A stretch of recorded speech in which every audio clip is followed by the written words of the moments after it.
Good evening, everyone. It is Tuesday, April 7th, 2026. It is 7:04 p.m. I'm going to call this meeting to order. This is a full meeting of the regular city council, and the clerk will call the roll. Anderson Burgos. Here. Devine. Here. Granny. Here. McGrath Smith. She's coming late. Okay, Masonette. Here. Murphy Ramboletti. Here. Canich. Here. Purcell. Present. Israel Rivera. Here. Jenny Rivera. Here. Sullivan. Here. Paulheimer. Here. Bacon. Here. Please rise for the Pledge of Allegiance. I pledge allegiance to the flag of the United States of America and to the republic for which it stands, one nation, under God, indivisible, with liberty and justice for all. God bless America. And the city of Holyoke and our troops. God bless Artemis too. All right, so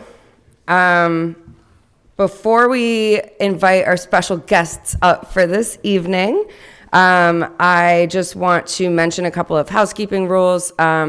We are being recorded on Zoom, and this meeting is being live streamed on public access and the city's website. It's being translated into Spanish, so thank you to all of our friends at Holyoke Media for all that they do. And I do have a couple of individuals on Zoom. So at this time, I'd entertain a motion to take a roll call vote that for the purposes of this meeting would be applicable to all motions to receive, to refer items to committee, remove items from the table, place items on the table, package items together, comply with items, adopt items not requiring a roll call, or suspend the rules unless there is an objection. So moved. All those in favor? Aye. Aye. Any opposed?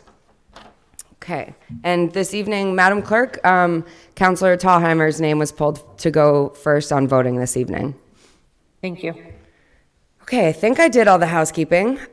So at this time, I would like to invite up Councilor Israel Rivera to the podium. Councilor Rivera filed an order a few weeks ago to invite the wrestling team to celebrate their accomplishments in this past season. And so now I'm going to turn it over to Councilor Rivera. Hello, Madam President. Thank you. And council members, thank you as well, my fellow colleagues, and any constituents that are online with us and that will be watching this meeting in the future. With us, we have coaches Vincent Solano, Matthew Begley, and Coach Luis Robles of the Holyoke High School wrestling team. I want to say Holyoke High School Dean wrestling team, right? Because I got to give Dean Tech credit. I am a Holyoke High School grad, but I understand the passion behind the different campuses. So here, I filed an order to recognize some of their recent accomplishments. So I wanted to first recognize the dedication, the discipline, and the heart of the coaches, dedicating their time and the passion behind this, just to give some of the mentoring to some of the youth that is duly needed in Holyoke. And then just wanted to highlight some of their recent, I'm going to say, accolades. Over the past few seasons, 2024-25, they, I believe it was Vince Solano, received a MIAA Sportsmanship Award in wrestling. And then Coach Solano also was named to 2024-2025 MIAA Division II Coach of the Year. And again, 2025-2026 MIAA Division III Coach of the Year. So first, congratulations to that, to Mr. Vince Solano. So just so you guys know, we're winning, right, in Holyoke. There's a lot that comes out narrative-wise, but we're winning. And then at the same time, we want to also welcome back Mr. Jesus Morales, right, because you were here last year for a different recognition. And welcome Mr. Parker Brunel. You're laying low in the cut, I see you. Mr. Steven Santiago. I can't see you over here. I got to see you. You're the one with all the chips over here. It looks like. And then all the team in general, right? This is a team, for me, playing a team sport, I never got an H. I never got to play that much, but that is awesome to be able to have that H and wear with honor, just so you know. So for me, it's helping you guys be recognized and making sure that Holyoke is recognizing their team and their sports and then the youth that are coming up, as well as the mentors that are helping the youth come up. So we got, 2025-26 D3 West champions for both Jesus and Parker. And then Steven Santiago is a 3-time West champion, 2023-24 D2, 2024-25 D2, and then 2025-26 D3, and has reached a record 150 career wins, the most in Holyoke wrestling history. These are accomplishments to be proud of and to be celebrated, so let's give them a round of applause. So, are we getting a banner for that? What's that? Does he get a banner? Yeah, you're going to be on the banner. We're in Holyoke High or at Dean? Yeah, Holyoke High. Okay, that's cool. And then ultimately, I think what makes this a highly achievement for us as a community is, again, the coaches, the staff, and then the families. 'Cause I see some parents here in the I don't want to say audience, but in our council chambers. It's important to continue to support these initiatives. It's difficult to always make it to them as a parent, and I fully understand that. But at the same time, it's important that we try to show support. And I couldn't make it to any of the wrestling matches, but I'm supporting you from a distance as much as I can, and I'm sure all of my colleagues are as well. So with that said, if they can get a couple words. Sure. Thank you. Yes. And I'll give you, Coach, the proclamation so that you could call them up and give it to them too as well. Thank you. I appreciate it. No worries. Thank you so much. Of course. I remember Vin when he started at Kelly School as a gym teacher. A few years ago. I want to drop these. Beautiful. Thank you again. Just incredibly proud to be able to stand here today with this amazing team. We brought all the seniors out, as many as we can gather today. Some of them are working, some with family. And then our coaches, again, some of them aren't here with us, but these fine gentlemen are just with us each and every day to try to make a difference. And it doesn't start with winning. It starts with just trying to, again, make that difference and be there for our kids. But again, what we accomplished this year took hard work, discipline, and commitment, but it also took support from beyond that mat as well. I want to recognize and thank our parents and families and our school community for everything that they've poured into our program. Their support and their time and their belief in us and our student athletes has helped make all these great accomplishments possible. I also want to just thank people from across the city that I know have reached out, Facebook here and there, coming to see us compete as well, and just witness the life-changing events and experiences of these young people. If you do have a child that is interested in getting involved, or you think wrestling may be a good fit, or athletics in general, please don't hesitate to reach out to us and our school leaders so that we could help provide that difference for your children. So thank you again.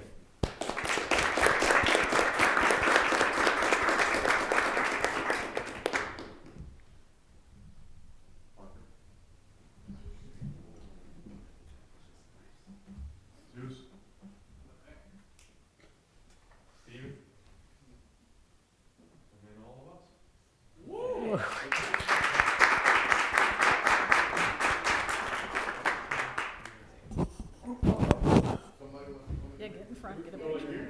Yeah, right there. Do it.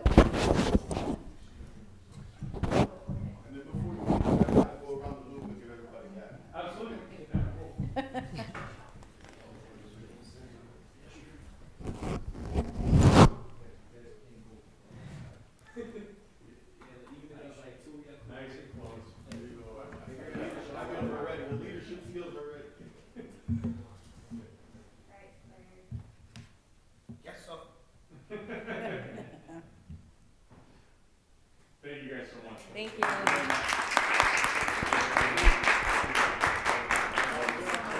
Congratulations, you guys. Did a wonderful job. Thank you. Congratulations, you guys. Wonderful job. Thanks for representing the city of Holyoke so well. Thanks for representing our city. Thank you. Thanks for representing our city so well. Thank you for representing our city so well. Well done. Thank you so much. Very cool. Thank you for representing our city so well. Yeah. Right on. Congratulations. Awesome. Well done. Thank you, everyone. One more big round of applause for this awesome group of youth. More of that, please. And thank you, Councilor Rivera, for filing that order. It's always a nice way to start our meeting. So thank you very much. Now more than ever, we need to remember good news, and good things are still happening. So up first, we do have the president's report. And so I just it's been a minute since we met, because we love that 5th week of March. And so I want to thank, since the last time we saw each other, we did have the St. Patrick's Day Parade. Thank you to our DPW. I know Councilor Devine has an order as well this evening. But all emergency responders, just everyone it was a very rainy day. And I marched, and we all marched, and we made it. So thank you. And a couple of good feeling things that are happening in our community. Homework House Spelling Bee is on Thursday, April 16th, so next Thursday. I will be a judge, and I believe Councilor Thalheimer is going to be participating. So, yes, luckily, it doesn't require much for me to be a judge. I think it's just my personality that they want there, not my spelling. So if you can join, it should be fun. April 22nd is the citywide cleanup day. It's happening on Earth Day, so if you are interested in getting involved, there's a lot of folks you can contact, but you can start with the mayor's office. Councilor Purcell is going to be volunteering. I know a lot of you, Councilor Masonette, Thalheimer, Panich. It's going to be great. So, and then that kicks off like all summer long. There will be cleanups with One Holyoke CDC, so I encourage everyone to just get involved. A couple of things I wanted to give. There's been big conversations about out there in the world. I love being a city councilor, and I love my mental health, so I don't go on Facebook as much as perhaps folks might expect me to. But I'm very aware of the recent conversations that are happening on a citywide level. I know that Jeffrey has been contacted a lot via email and phone call from constituents related to the zoning reform package that was filed a couple months ago. And I know that there's been a lot of discussion, and honestly, as much as it might, people have a lot of feelings about what's happening, and that's fine. That's good. I don't know if you all know, but I really enjoy discussing these kind of things. So I'm personally looking forward to the conversation. What I will say is that this is the beginning of a long process for us to really dive into some of these proposed changes.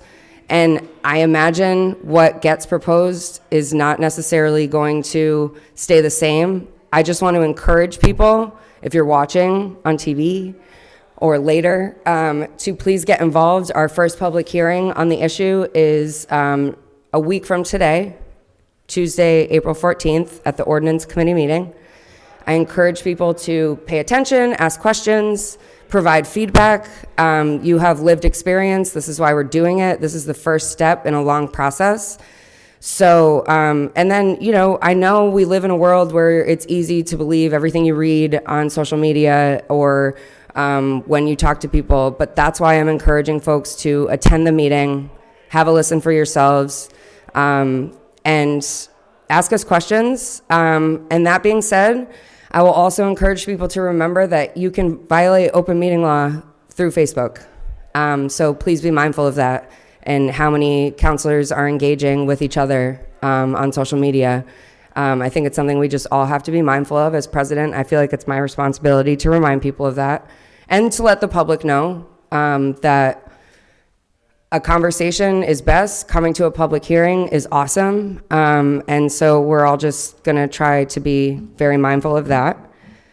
That's really like all I wanted to say about the zoning reform piece. I know it's a hot topic. I know people have feelings, and I know that zoning is not always easy to understand. So it's one step in a very thorough process. So with that, I also want to follow through on my commitment to continuing to keep you all updated on my discussions, my weekly meetings with DLS. This is related to our audits, the progress of the audits, and the timeline with our work with the consultants. So we have made significant progress on our 2023 audit. The city and Mass Munifin have both provided all the necessary documentation to the consultants. They are, I'll refer to them as CLA. It's Clifton Larson Allen. I know that this has come up before, but this is just to remind people. CLA completed the treasurer's bank statement reconciliation. They have priorities right now, and they are preparing the final work so that we can release the final 2023 audit. 2024 audit is also moving progressively. CLA, the consultants, are midway through reconciling the treasurer's cash book against bank statements. We're working with the auditor's office for any necessary data. So fiscal year 2024 is moving forward. We've already started, the city and the consultants have already started with timely submissions for 2025's audit. Everyone's taking a look at proactively correcting anything that may have delayed us in the past and working with TJ Plant. This is at the forefront of all of the finance department heads to move things in the right direction for 25. And then we've been meeting and discussing with, Deb Wagner is at all of these meetings. We have, I'll give you the list of who's there. It's the City of Holyoke, Mayor Garcia, the DLS representatives, the external auditor is CBIZ. They're the ones who are going to issue the 23 and 24 audit. DLS's consultant, Clifton Larson Allen, they're at every meeting. Our consultants at Mass Munifin are there. Every department head from the finance team is there. Almost everyone. And so now we're at the point where we're working with the state to talk about after the consolidation of the treasurer and the tax collector, the offices, the finance offices, they have standardized revenue turnover procedures. They are doing an outreach effort to all city employees and city departments so that everyone's on the same page with the systems that we're putting into place or that have been put into place, using the right financial forms. There's a lot of work happening. And in addition to these weekly meetings that I go to with DLS, I'm at every monthly meeting for the finance department heads. And so if nothing else, I just want to emphasize that there's a lot of work that is happening. And I know that there's an order on the agenda tonight for the team to come in and give us an update in finance. So I'm hopeful that we can have that sort of be a regular thing. I know we've talked about it. That's where I stand right now. Those are my updates. The vibe at the meetings is productive, and the state is pleased with our progress. We're moving in the right direction, and we've been super responsive, and so have they. So right now, it's just a good relationship that's happening. That's all I got. Any questions or any additions? Councilor Sullivan. Yeah, thanks. Just to let the public know and all the members of council, everybody to reach out, the deadline for the applications for a CFO for the city has been extended from March 31st to April 15th. Thank you, Councilor. Anyone else? Okay. So those are my updates for the president's report. Last update though, budget season is starting. Jeffrey, I'm going to be reaching out to Jeffrey to start to plan the budget hearings. I'll give you the full schedule so you can stay tuned and all of that good stuff. But that's on the horizon, not until May. Jeffrey, am I forgetting anything else?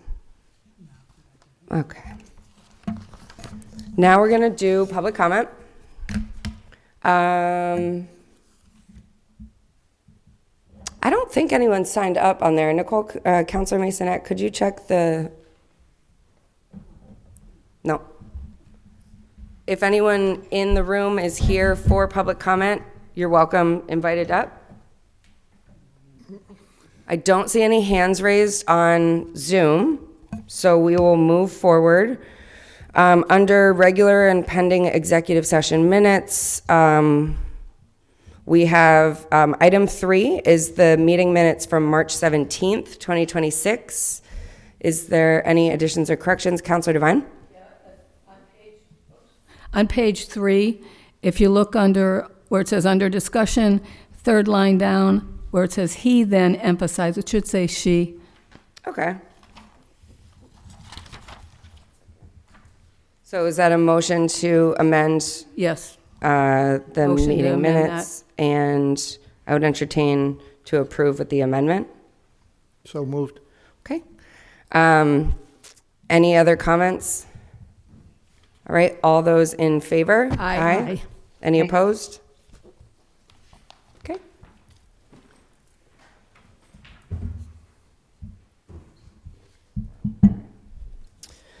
Okay, then we have item 5. Is there any? Counselor Panich? Motion to take this off the table? Second.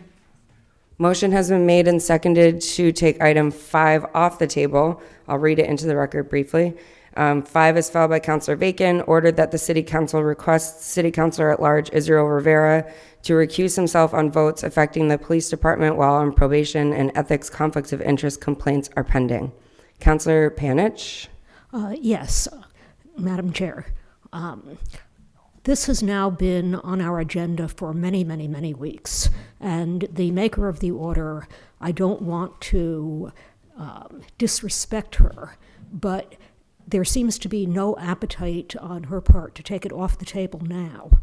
I don't think that if it were brought to a vote now, it would pass, and it is something that, should the occasion arise, could easily be reintroduced. So I thought to tidy up the agenda and to not have this item sitting on the front of our agenda every 2 weeks, it was worth bringing up, discussing if necessary, and moving to give it leave to withdraw. Second. No, we already have a, thank you. Counselor Bacon, do you, as the maker of the order, is there anything you want to, I just want to give you the opportunity if there's anything you want to say. Thank you, Madam Chair. The comment that I would make is that I'm not as the maker of the order, I was not the one that asked it to be tabled. It was a simple request, and I was just looking for it to be received and adopted as a request in the circumstances. So that would be my motion, to receive and adopt. Thank you. Okay. Motion was to. So that would be an amended motion. Okay. Thank you. There was a motion to receive and adopt. Is there a second? Second. Okay, under discussion, Counselor Rivera, and I just want to mention that Counselor McGrath-Smith has joined us on Zoom. Counselor Rivera. So I would just like to say that I would like not be included in this if that makes sense. If there's a vote for any of this, because I don't feel like it makes sense for me to vote on it. Okay. So if that means that, I think that means recusing myself Mm-hmm. from this vote. Yep. So just wanted to inform anyone. Sure. Thank you. Thank you. Madam Clerk, if you'll just take note of that. All right. So under discussion, Counselor Panich? Well, obviously, having introduced the previous motion, I would oppose adopting this. I see no cause to do it now. I think if there is ever a cause to do it, as I said, this could be reintroduced. But as of now, the only purpose is to, essentially, I think, disenfranchise this city councilor's voters. There is no reason to assume that he would be necessarily affected by the events. And even if he were, people are allowed to vote according to their assessment of the city's needs. I think people knew Councilor Rivera's positions when they voted for him. He was the third highest vote getter in the city at the time, if we don't count the mayoral election. And I think it is worthwhile to protect the democratic process. I respect the police union, but the police union does not outweigh the actual voice of the people. Thank you. Councillor Thalheimer and then Councillor Bacon. I'm inclined to agree with everything that Councillor Panich has just said. In addition, one of the things that we are tasked with as city councilors is maintaining our own sense of when we need to recuse ourselves and when we don't. When we have a conflict of interest, we disclose and we vote accordingly. And I think we've just seen Councillor Rivera do exactly that. I have faith in his ability to do so going forward. Thank you. Thank you, Councillor Bacon. Thank you. I would just repeat that it's a request and we will be having the budget, of which the police department is a large proportion. But of course, as always, the will of the body will prevail. Thank you. Thank you. Is there any other comments before we vote on that motion? Councillor Devine. Yeah, I just want to make sure what we're doing. Yep. And this was Councillor Panich. Are you saying give this leave to withdraw? Okay. So the first order, so hold on, the first order the motion that we're about to vote on is Councillor Bacon's motion, because that's the one we have before us, and then we'll vote on that, and then if needed, we will vote on Councillor Panich's order after that, or motion after that. Is there anyone else? Okay, so on the motion to receive and adopt, all those in favor? Aye. Those opposed? No. No. And one, I was a no. okay. I probably should have just done a roll call vote. Since I don't have Madam Clerk here with me, I think that's just easier. Madam Clerk, could you call the roll, please? If you vote yes, you are voting for Councillor Bacon's motion to receive and adopt. Thalheimer? No. Bacon? Yes. Anderson Burgos? No. Devine? No. Graney? Yes. McGrath Smith?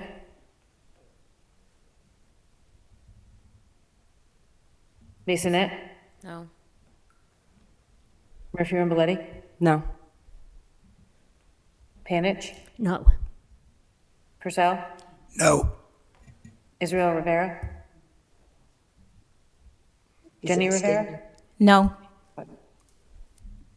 Sullivan? Yes.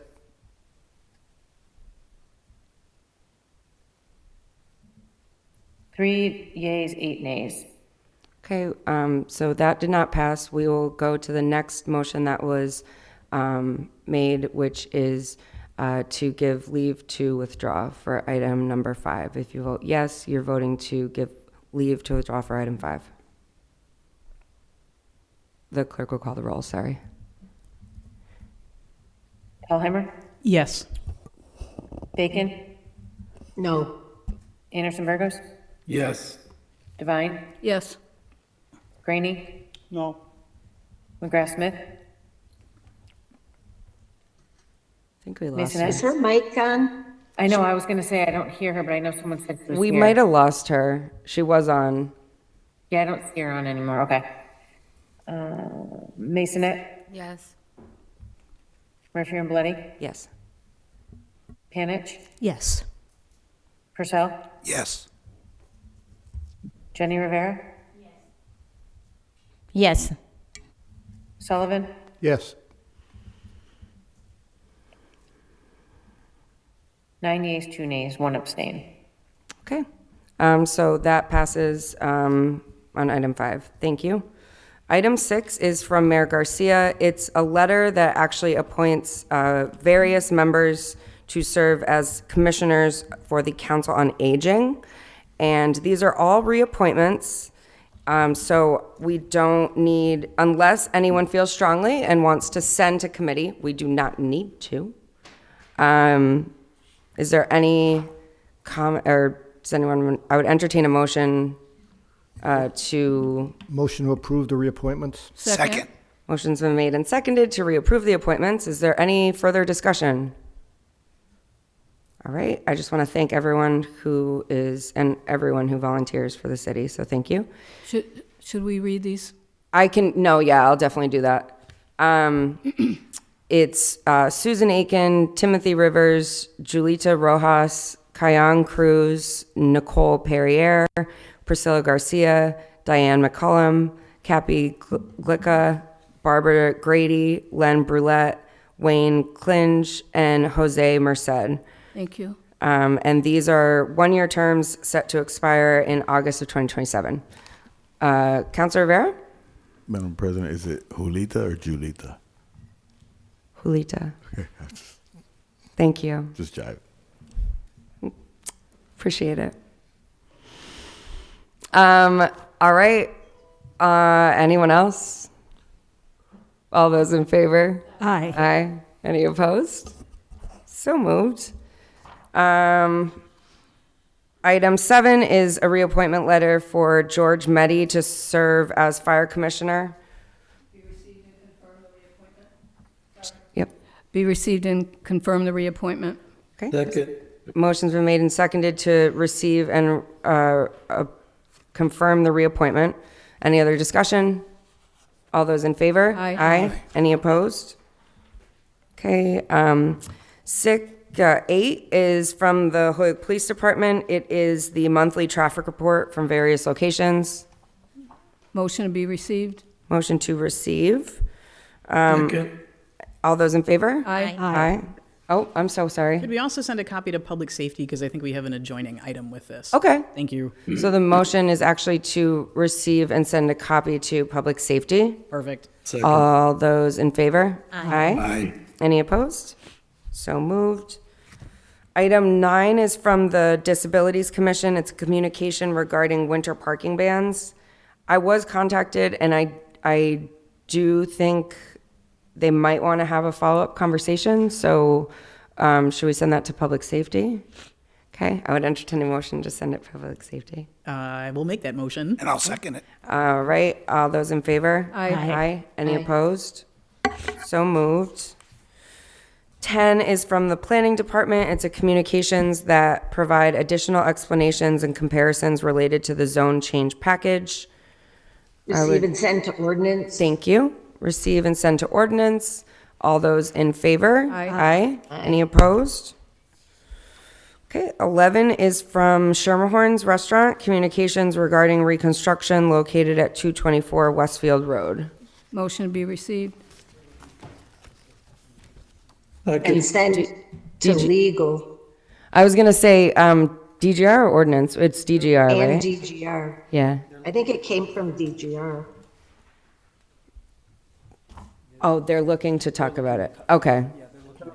Got it. Okay, they're looking to come in, so we could send this to DGR. Okay. All those in favor? Aye. Any opposed? 13 is the meeting minutes from the Board of Fire Commission. Oh, sorry. Motion to receive. It's 12. I'm on 12. My apologies. I skipped 12. Oh, they're attached. Hold on. Where's 12? Please hold. Oh, they got stuck. Sorry. 11 and 12 were stuck together. My bad. All right. 12 is a communication from Janae King, Holyoke resident, regarding the council vote on the air raid siren. Motion to receive. And send to public safety? I would like that in public safety, please. Okay, there was a motion to receive and send to public safety, and I do see Counselor Bacon's hand up. Counselor Bacon? Thank you. Thank you, Madam President. This is just a point of information. We have not typically made part of an agenda the opinion feedback from residents relative to votes of the city council. So I just want to request, if this is going to be the policy, that if the general public wants to weigh in and send in something to add to our agenda, are we going to be doing this as a regular practice going forward? Thank you for the question, actually, because that crossed my mind too when it came across my desk, because there have been a couple other instances where we have allowed citizens, or not even citizens, but like outside people, for lack of a better term, submit their own information or feedback, or and it got put on as a communication to the city council. It's probably happened like 3 or 4 times while I've been president. I don't love it. I don't love the practice, but the precedent was set at some point, and I try not to.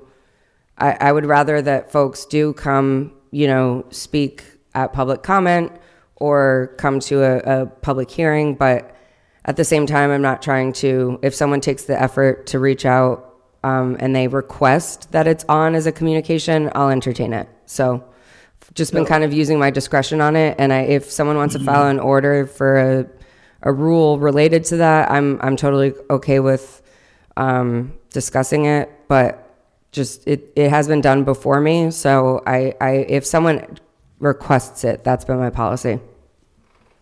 Okay, thank you. No, I just wanted clarification. Thank Yeah, you. totally. I understand. The thought crosses my mind as well. I do see Councilor Anderson Burgos' hand is up.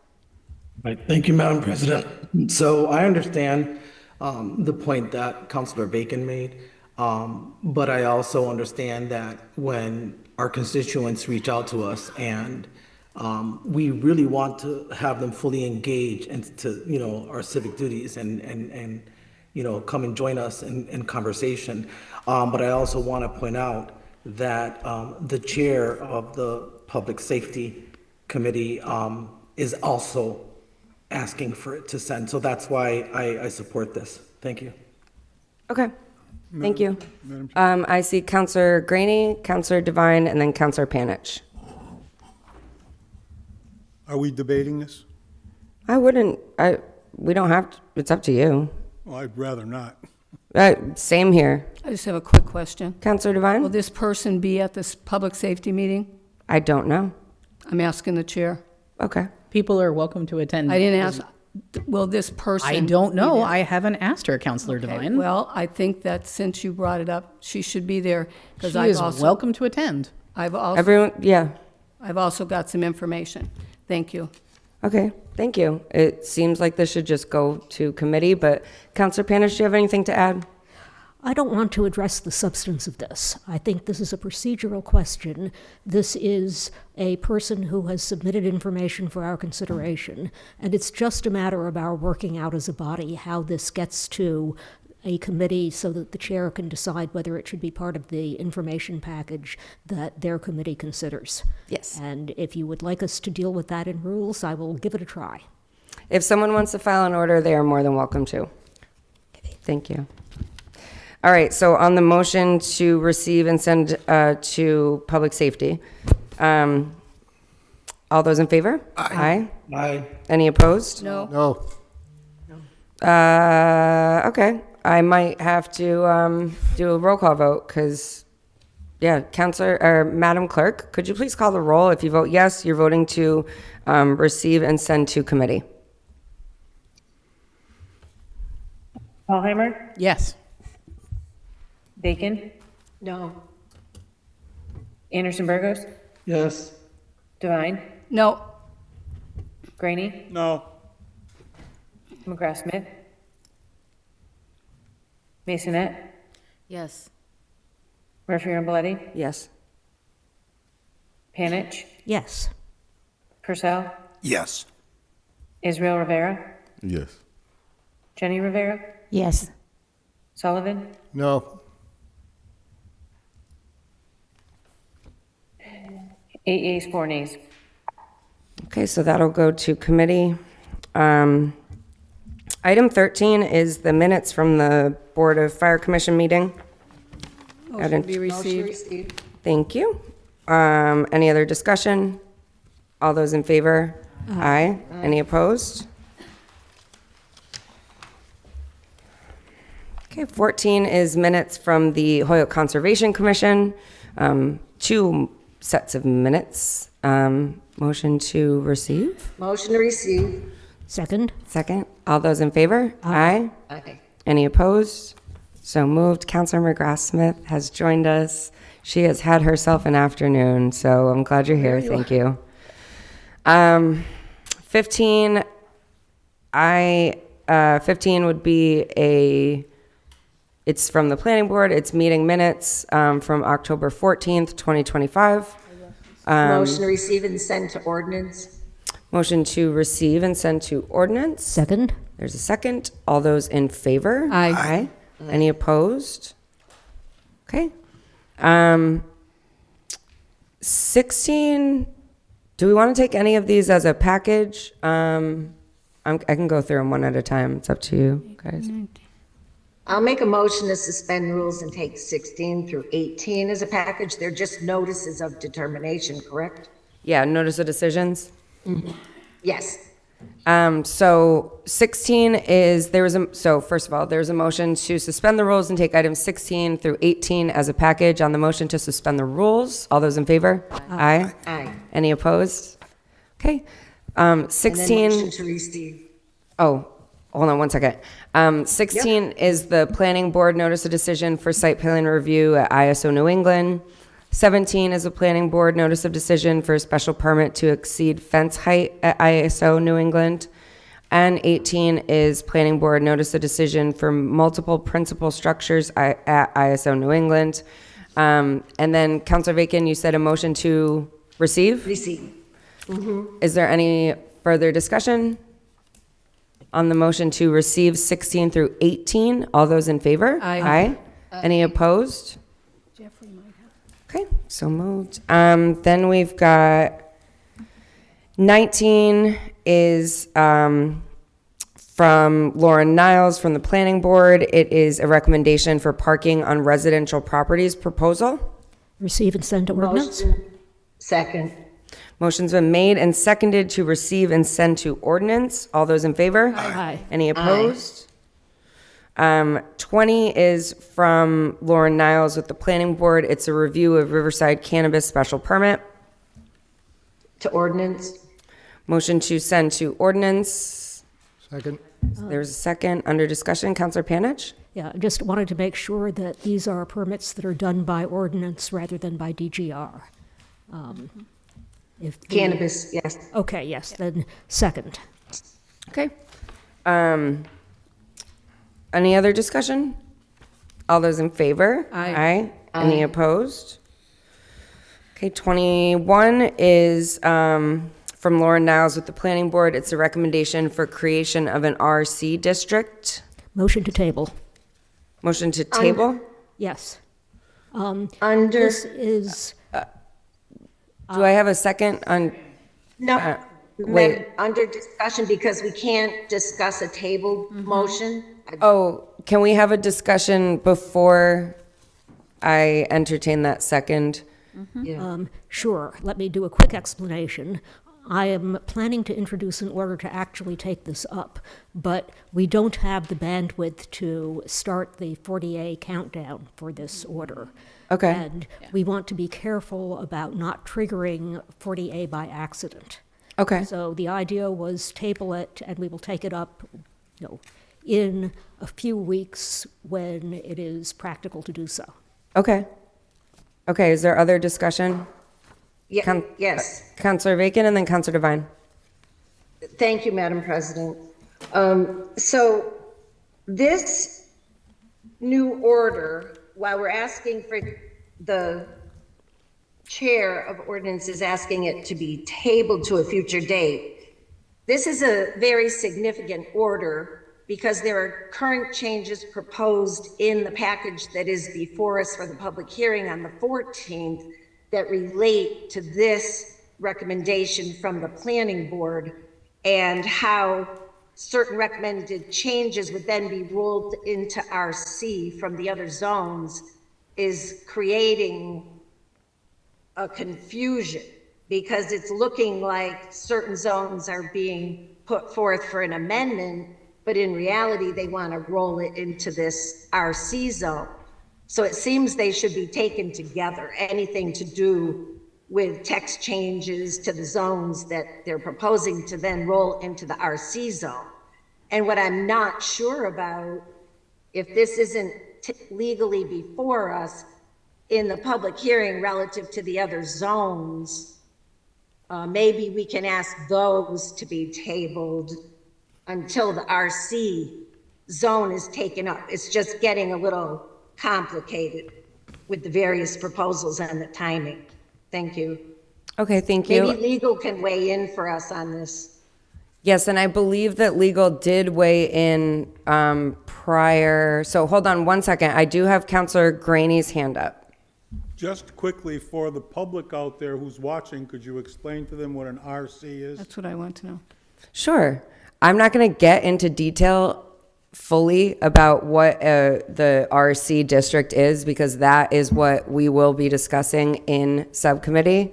I will tell you that there are proposed zone changes that I mentioned at the beginning of the meeting.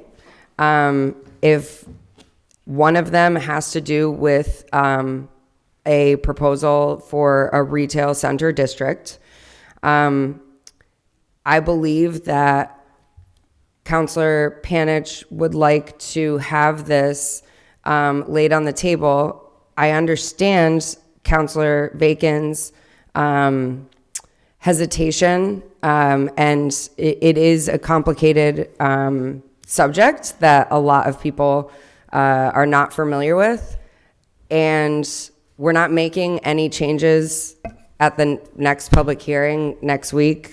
We're going to be discussing things, and so that is once again why I have encouraged people to pay attention to subcommittee meetings. We will have a lot more communication, I'm sure, going out.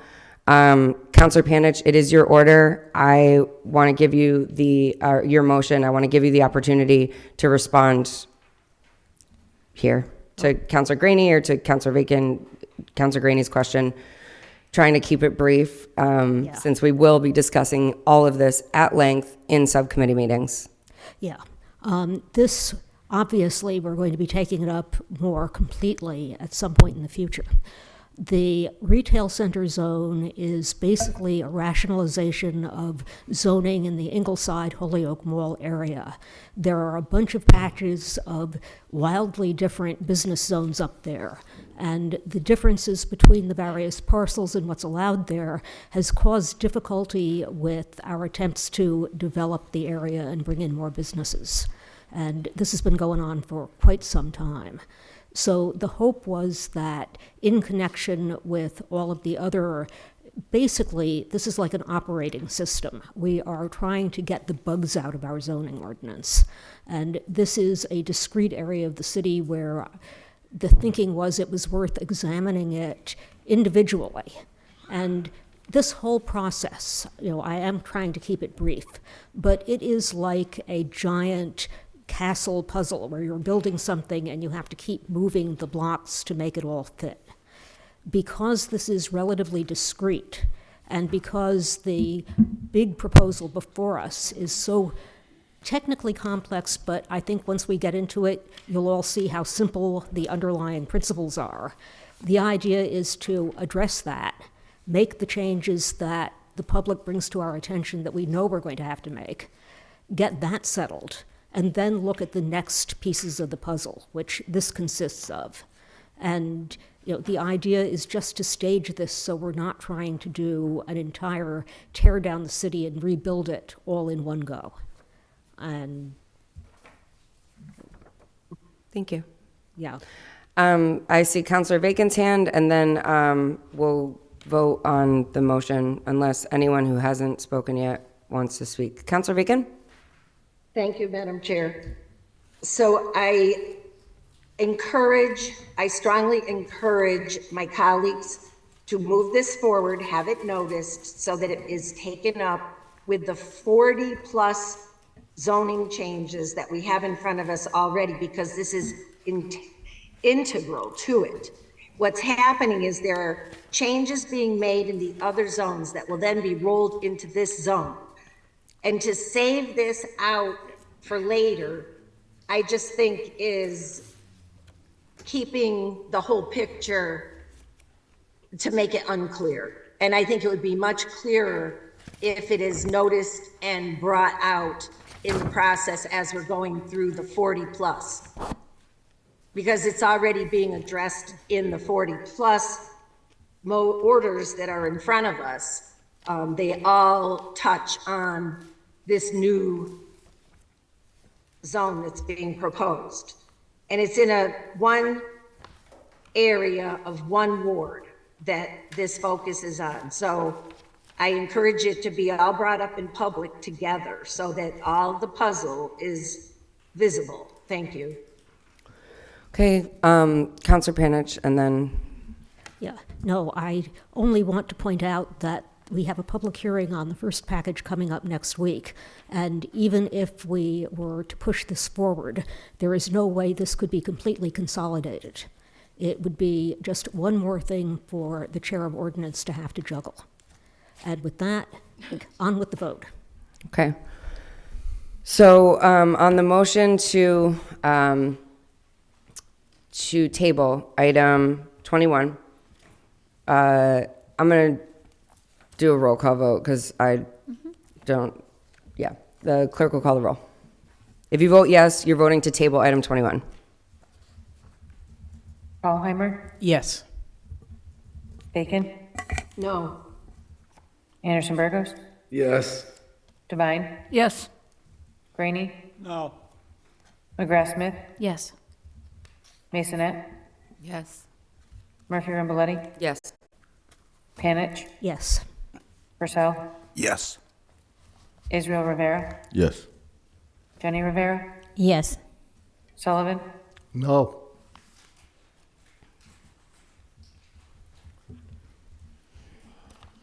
ten yeas, 3 nays. Okay. Item 21 is tabled. Item 22 is from Lauren Niles, the Hoyok Planning Board, recommendation for data centers zoning ordinance. Ordinance. Sent to ordinance. All those in favor? Aye. Any opposed? Okay, so moved. Petitions? Madam President, Yes, Counselor Devine? I'd like to make a motion to suspend necessary rules, take up 23, 24, 25, 26, 27, 28, 29. They're all renewals, unless somebody wants to send it to committee. Counselor Jenny Rivera? Madam President, can we send item 28 to committee, DGR? Okay. Is there a second? Second? So the motion was to send, so we'll do, Counselor Devine, I'll come back to your motion. And so we'll do item 28, send to DGR. Second? All those in favor? Aye. Aye. Any opposed? No. Okay. And then Counselor Devine's motion was to suspend the rules and take 23, 24, 25, 26, 27, And and 29 as a package to approve. I do believe that we need roll call votes for these, but we can take them as a package. I'll read them into the record unless there's any objection on that end. So they're all renewals. 23 is a renewal of a secondhand license from Tai Kang at 311 High Street. 24, 25, and 26 are petitions for renewals of a secondhand license They're all from Eco ATM. One is at 250 Westfield Road. One is at 50 Holyoke Street. The last is at 2261 Northampton Street. 27 is a petition from William F. Sullivan and Company, Inc. for a renewal of a junk dealer's license at 1 to 3 Jed Days Landing. 29 is a petition from Amanda and Marcos Garcia for a renewal of a home occupation at 25 Brenton Lane. The motion was made and seconded to approve these petitions. Is there any discussion? Okay. The clerk will call the roll. If you vote yes, you are voting to approve 23, 24, 25, 26, 27, and 29. Dahlheimer, Yes. Bacon, Yes. Anderson Burgos, Yes. Devine, Yes. Graney, Yes. McGrath Smith, Yes. Masonette, Yes. Murphy Ramboletti, Yes. Panich, Yes. Purcell, Yes. Israel Rivera, Yes. Jenny Rivera, Yes. Sullivan, Yes. unanimous vote. With that, you have approved those renewals of petitions. Reports of committees. Ordinance. The Committee on Ordinance, to whom is referred an order that the ordinance for the weights and measures fee schedule be updated per the recommendations of the director. Recommended that the order be adopted. Councilor McGrath Smith. Thank you. So ordinance had invited in Mr. Gabrielli, who does weights and measures for the city, and had heard a really good presentation on the fee schedule that needed to be changed. And effectively, he had come in with an extensive amount of research where he was comparing us to the cities and towns around us to be able to show that we, in many ways, were undercharging what is considered the rate for our region. And the goal of this is always to make the department itself, effectively function as much as it can. The goal is never to pay for all of the department with the money that is brought in, but does offset it in terms of the cost of running the department. And so it was a way of bringing it up to what is the market rate for our region, and not choosing the highest one every time either. So what you see here is a legal form for the new chart that would go into our ordinances for what the sealer of weights and measures collects every time they go to measure the scales at a grocery store, every time they go to the pumps at a gas station to make sure that what you're actually pumping is exactly the amount of gas that you're actually getting in your car, right? This is all consumer protection is what this is. And it's an important service to the city. It passed unanimously after a good discussion, and then was put into legal form. And the motion would be to accept the committee report and to pass the first reading. Second. Sorry, my microphone. Motion has been made and seconded to adopt the committee report and pass the first reading. Under discussion, any other discussion? On the motion to pass the first reading, all those in favor? Aye. Any opposed? Motion to pass the second reading. Motion to Second. pass the second reading. All those in favor? Aye. Motion that the passage be ordained. And Second. the motion that the passage be ordained, the clerk will call the roll. If you vote yes, you are voting to adopt the committee report for item 30. Dahlheimer, Yes. Bacon, Yes. Anderson Burgos, Yes. Devine, Yes. Graney, Yes. McGrath Smith, Yes. Masonette, Yes. Murphy Ramboletti, Yes. Panich, Yes. Purcell, Yes. Israel Rivera, Yes. Jenny Rivera, Yes. Sullivan. Yes. Unanimous vote. With that, you've passed item 30. Item 31 is the Committee on Ordinance, to whom is referred an order that the city adopt an ordinance that would prohibit the use of SGARs on city-owned property It was recommended that the order be adopted and that the Board of Health be requested for a written plan on transitioning to alternatives. Councilor McGrath-Smith? Thank you, Madam. In this case, we looked at this issue that's, really becoming more of a moment in the public education in terms of these new rodenticides that are being used. So SGAR stands for second generation anticoagulant rodenticide. SGARs are a new form of rodenticide that has become really frequently used. And just like how sometimes we roll out new technology or start using a new chemical and we think it's great, and then we find out that it has unintended consequences. What we've discovered through the last few years is that we're seeing a lot of wildlife die as a result of ingesting these rodents. The way that SGARs work is they're going to effectively increase poison in the body of the rodent who's going to live with it for several days, sometimes longer. And then if it is eaten by wildlife, it could be a fox, a raptor, a hawk, an owl, it could be an eagle, right? Also could be your dog, your cat, right? We're also seeing increases in emergency vets dealing with this, with even just household pets who are coming in contact with it, where they eat a vole or a mouse in the yard. And what happens is with these anticoagulant, that means that your blood stops clotting. So when that animal then gets injured, they bleed to death. It's not an easy, good way to go. And our country was doing a really great job, especially with the bald eagle, bringing it back as a symbol of our country. And all of a sudden we started to see a downward curve where we were starting to lose these raptors again. So I think it's gotten a lot of public information, has started to spread on this issue. The parallel that we talked about in the meeting was the idea of asbestos, right? When asbestos was first discovered, everyone thought it was the best fire retardant insulator you can come up with, until we started to figure out that it had these unintended consequences. So we talked about integrated pest management plans. We talked about sometimes going back to go forward, right? Let's get better about being able to use the mechanical traps. Let's do better on sanitation so that we drive down the ability for these infestations to occur. What this is looking at in particular is only city-owned properties, and that is because there is a state preemption currently on being able to do anything wider than that. And you'll see that that's coming up in the next order that you'll see is there's a series of, there's a Senate and a House bill who are now moving their way through the State House to consider what it would look like to really tighten control over this as a controlled substance and make sure that there's really guardrails on how often it can be used and in what settings.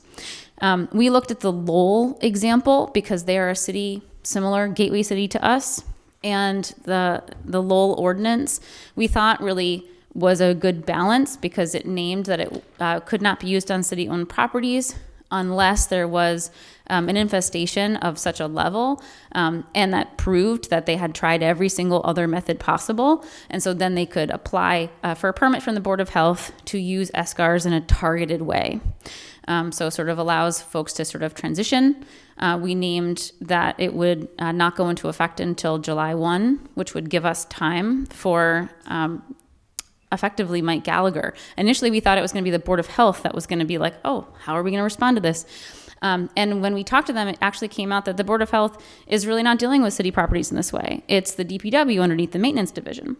And so they came, Mike said, yeah, we are using SGARs in all our city buildings. And so, yeah, we'd have to think about what's our step. And in fact, we have a company. We have a contract with a company that does this kind of rodenticide work for us.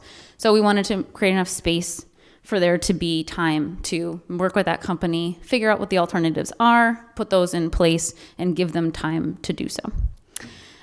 That all being said, I do want to name that the committee report was unanimous to move this forward, but we are my motion is going to be to keep it tabled because we're still waiting for the legal form for this. And so I talked to Solicitor Bissonnette today. He apologized he wasn't able to get to the legal form, but he promises it will be able to be sent to the council next meeting so that we can vote on it at that time.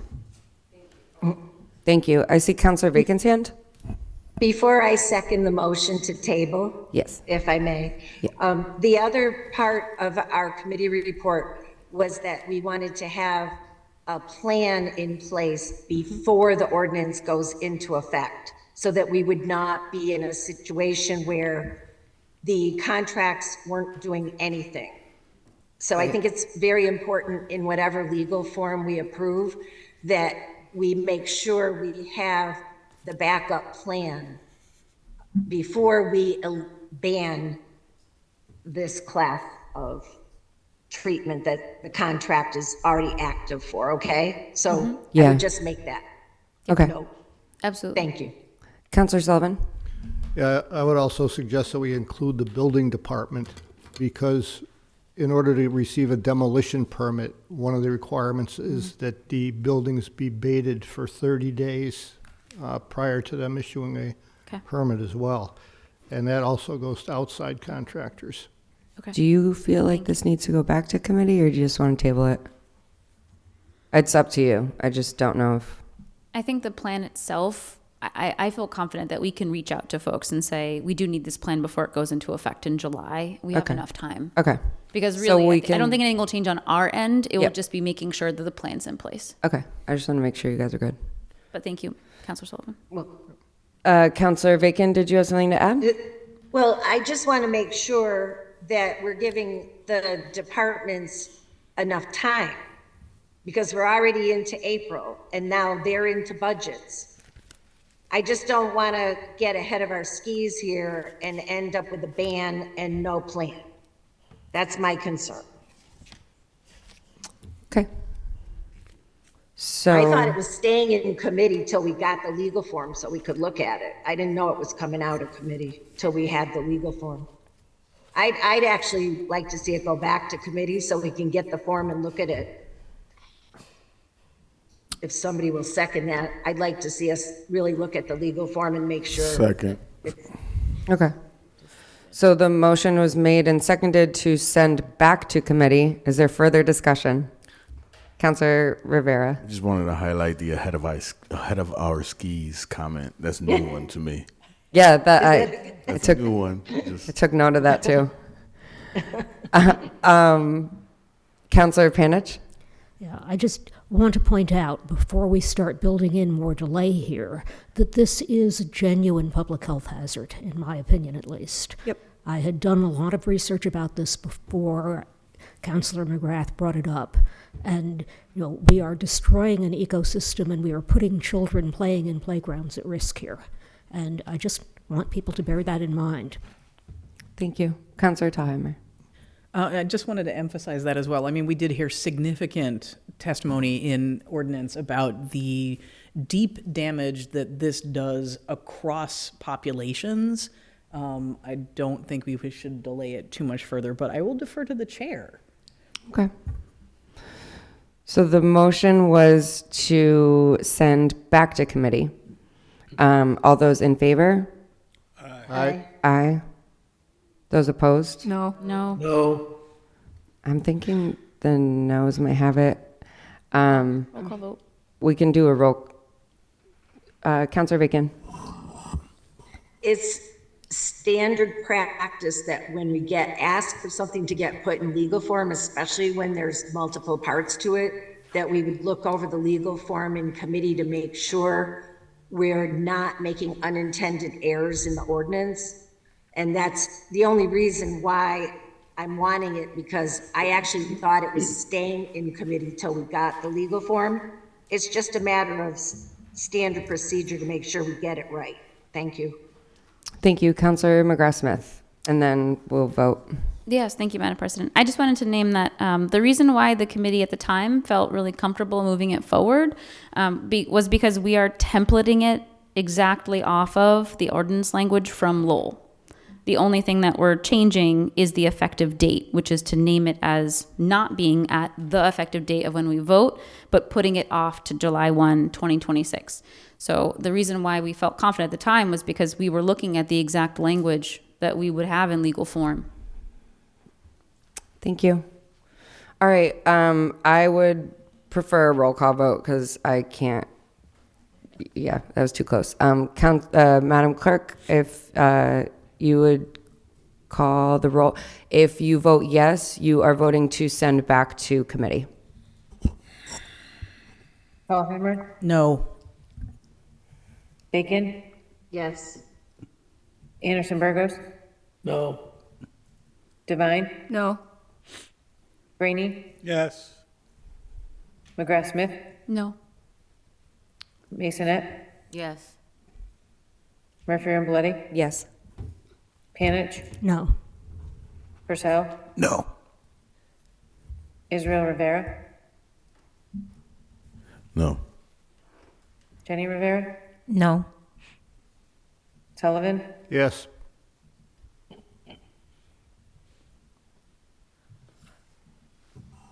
five yeas, 8 nays. Okay, so the nays have it. And then there was a motion to table. Or second? I need a second. Second. Okay, all those in favor? Aye. Aye. Any opposed? No. No.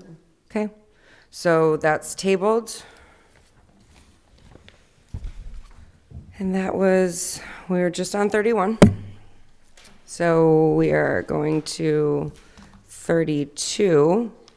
Committee on Ordinance, to whom was referred an order that the City Council would adopt a resolution in support of Senate Bill 2721 and House Bill 965, an act restricting the use of rodenticides in the environment. Recommended that the order be adopted. Councilor McGrath-Smith. Thank you, Madam President. This is a resolution that I'm hoping can go unanimously to this General Court of Massachusetts. There are two twin bills, one going through the Senate, one going through the House, both titled An Act Restricting the Use of Rodenticides in the Environment. You have the full text in front of you. We went through it in ordinance. It basically just says we are in support of this, and we hope the General Court will take this issue up seriously and consider how they want to put guardrails on the use of these, including things like reporting, right? Like, who do you have to report to if you do use this? Are there areas where we shouldn't allow it to be used because it's a public health hazard? So it's a way of putting boundaries on its use. And similar to the Lowell ordinance, doesn't necessarily ban it outright, but certainly regulates it much more tightly. And the committee report would be to adopt it. Okay. Is there a second? Second. Second. Under I had my view. Yes, under discussion. Councilor Bacon? Oh, no, I'm all set. Thank you. Oh, okay. Is there any other discussion? All right, the clerk will call the roll. If you vote yes, you are voting to adopt the resolution in item 32. Tallheimer, Yes. Bacon, Yes. Anderson Burgos, Yes. Divine, Yes. Graney, Yeah. Yes. McGrath Smith, Yes. Masonette, Yes. Murphy Ramboletti, Yes. Panich, Yes. Purcell, Yes. Israel Rivera, Yes. Jenny Rivera, Yes. Sullivan. Yes. Unanimous vote. With that, you've passed item 32. Item 33 is the Committee on Ordinance, to whom was referred a petition of Dario Tara Ramones, zone change at 131 Westfield Road. Recommended that the order be given a leave to withdraw without prejudice. Councilor McGrath-Smith. Thank you, Madam President. Simply put, this was a petition that we unanimously voted to give leave to withdraw without prejudice after it was discovered that the property was grandfathered in and did not require the permit. Thank you. Is there any other comment? Councilor Tallheimer. And just for the record, I would also like to have it be in the record that if we could give him his $100 back for filing this fee, that would be great. Thank you. Thank you, Councilor. Anyone else? Councilor Devine. Just a quick question. This was about, and it's on 131 Westfield Road. Was this the person that wanted to be a, I don't want to use the word seamstress, but somebody who does sewing and not, that's not the one. Okay, thank you. That's a little later in the agenda. Thanks. Just from the zone change application, it was, this is the three-family home since 1998, and I just want to make sure that it's up to code and keeps itself as a three-family home. And initially, the issue was that they were not in a zone that allowed a three-family home. And so the concept was, well, you might need to apply for a zone change. And then it became, actually, you don't, because it's been a three-family home for so long that this now just becomes an example of a grandfathered-in property. Thank you. Anyone else? All right, on the motion to give leave to withdraw without prejudice, all those in favor? Aye. Any opposed? So moved. 34 is the Committee on Ordinance, to whom was referred an order that Section 38-73A of the Code of Ordinances be amended to add the following.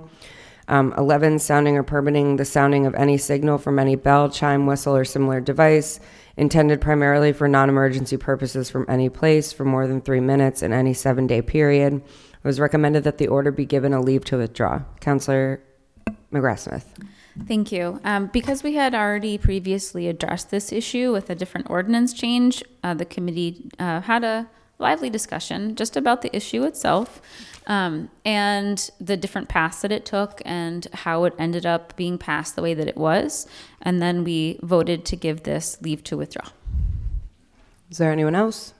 And the motion would be to give it leave to withdraw. Second. Motion's been made and seconded to give leave to withdraw. Under discussion, any other discussion? All right, all those in favor? Aye. Any opposed? Okay, that passes.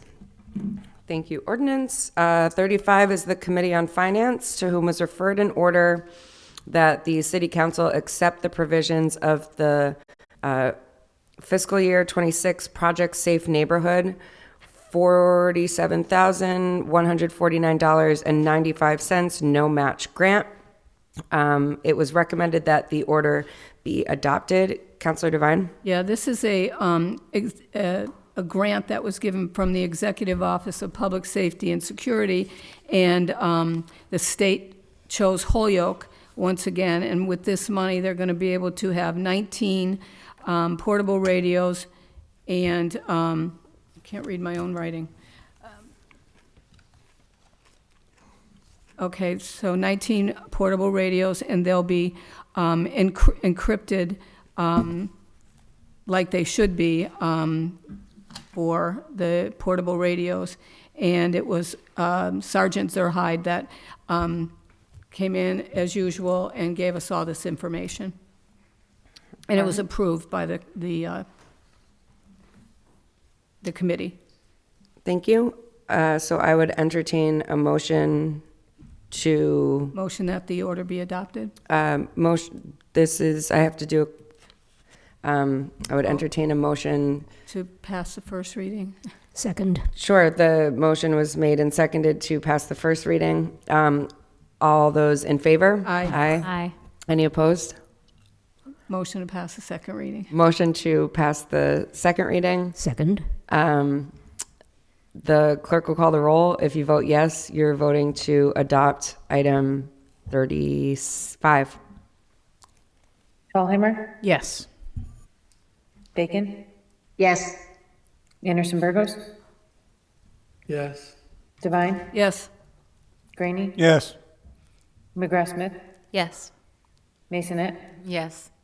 Murphy Ramboletti, Yes. Panich, Yes. Purcell, Yes. Israel Rivera, Yes. Jenny Rivera, Yes. Sullivan. Yes. Unanimous vote. With that, you've passed item 35 and approved that grant. 36 is the Committee on Finance, to whom was referred an order that the City Council accept the provisions of the fiscal year 26 Commonwealth Project Safe Neighborhood $13,900 no match grant. It was recommended that the order be adopted. Councillor Devine. Yeah, once again, Sergeant Zerhide always has a lot of great information, and this was from the state police, and Holyoke has received this for the last 4 or 5 years. It's a collaboration between the Holyoke Police Department and the state police. They work together on anti-gang, they do stings, anti-human trafficking, and prostitution stings as well. So that's the report. And I would entertain a motion to pass the first pass the reading. first reading. Second. All those in favor? Aye. Aye. Any opposed? Motion to pass the second reading. Second. Motion is made and seconded to pass the second reading. Is there any further discussion? All right. The clerk will call the roll. If you vote yes, you are voting to approve this grant in item 36. Tallheimer, Yes. Bacon, Yes. Anderson Burgos, Yes. Devine, Yes. Brainy, Yes. McGrath Smith. Yes. Murphy, Masonette, Yes. Murphy Ramboletti, Yes. Hanich, Yes. Purcell, Yes. Israel Rivera, Yes. Jenny Rivera, Yes. Sullivan. Yes. Unanimous vote. With that, you've approved 36. Thank you. 37 is the Committee on Finance, to whom is referred an order that the project team involved in the chamber renovation project coming to a Finance Committee meeting to discuss project scope and costs. The discussion is intended to provide an opportunity to brief counselors on the project, discuss questions and concerns, and gain insight ahead of the team submitting an appropriation request. It was recommended that the order has been complied with. Counselor Devine? Yes, Matt Peterson, he came in from the DPW, I believe he works, and he gave a general briefing of what the design would be for the city council chambers, and also Mario Crescentini. He also was on Zoom, and he had a lot of things, different things to say, and there was a lot of discussion. And it's things that can be done. The cost is going to be astronomical. He did mention that the circuit breaker is one of the most important things that we have to do. So in that respect, the order's been complied with. They did come in. We had great discussions, and that would be about it. Madam Chair. Thank you. Counselor Greeny? The term astronomical, could we get a dollar figure on that for the public? At least at this point, 1.4 million. Thank you. Okay, thank you. Any other? Counselor Sullivan? Yeah, I would just like to emphasize that the circuit breaker alone, this is just one circuit breaker in City Hall, is $137,000. After the meeting, I had a chance to wander through a couple of offices and look at some of the other wiring issues. There's the important takeaway here is not just the work here, the underlying foundational work that needs to be done on the most important, historically important building in the city. So it's something we really need to start taking seriously. It's a multi-year project, and it's going to be, never mind the 1.4 million, you're talking probably in the neighborhood of $10 million worth of work that needs to be done over the next several years. Thank you. Counselor McGrath-Smith? Thank you, Madam President. The renovation is interesting because they talked about, effective, the total they gave us was $708,890, so roughly 709,000. But then they said you should expect cost overruns in buildings this old because things always come up that are more complicated than you thought. Nothing is level. There's always going to be, you open the walls and discover there's a thing you didn't realize, right? So that was where they said, you could expect that there could be cost overruns. So sure, it says $9,000, but no, it's really not just that. It could be more. And effectively, the biggest pieces, you have $176,000 to do the murals in this room. And we talked about how it's in our preservation plan for the CPA.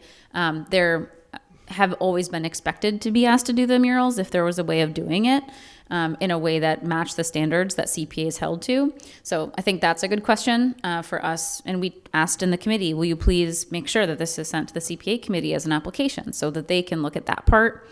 And then, the other biggest parts are $178,000 for electrical and $95,000 for HVAC.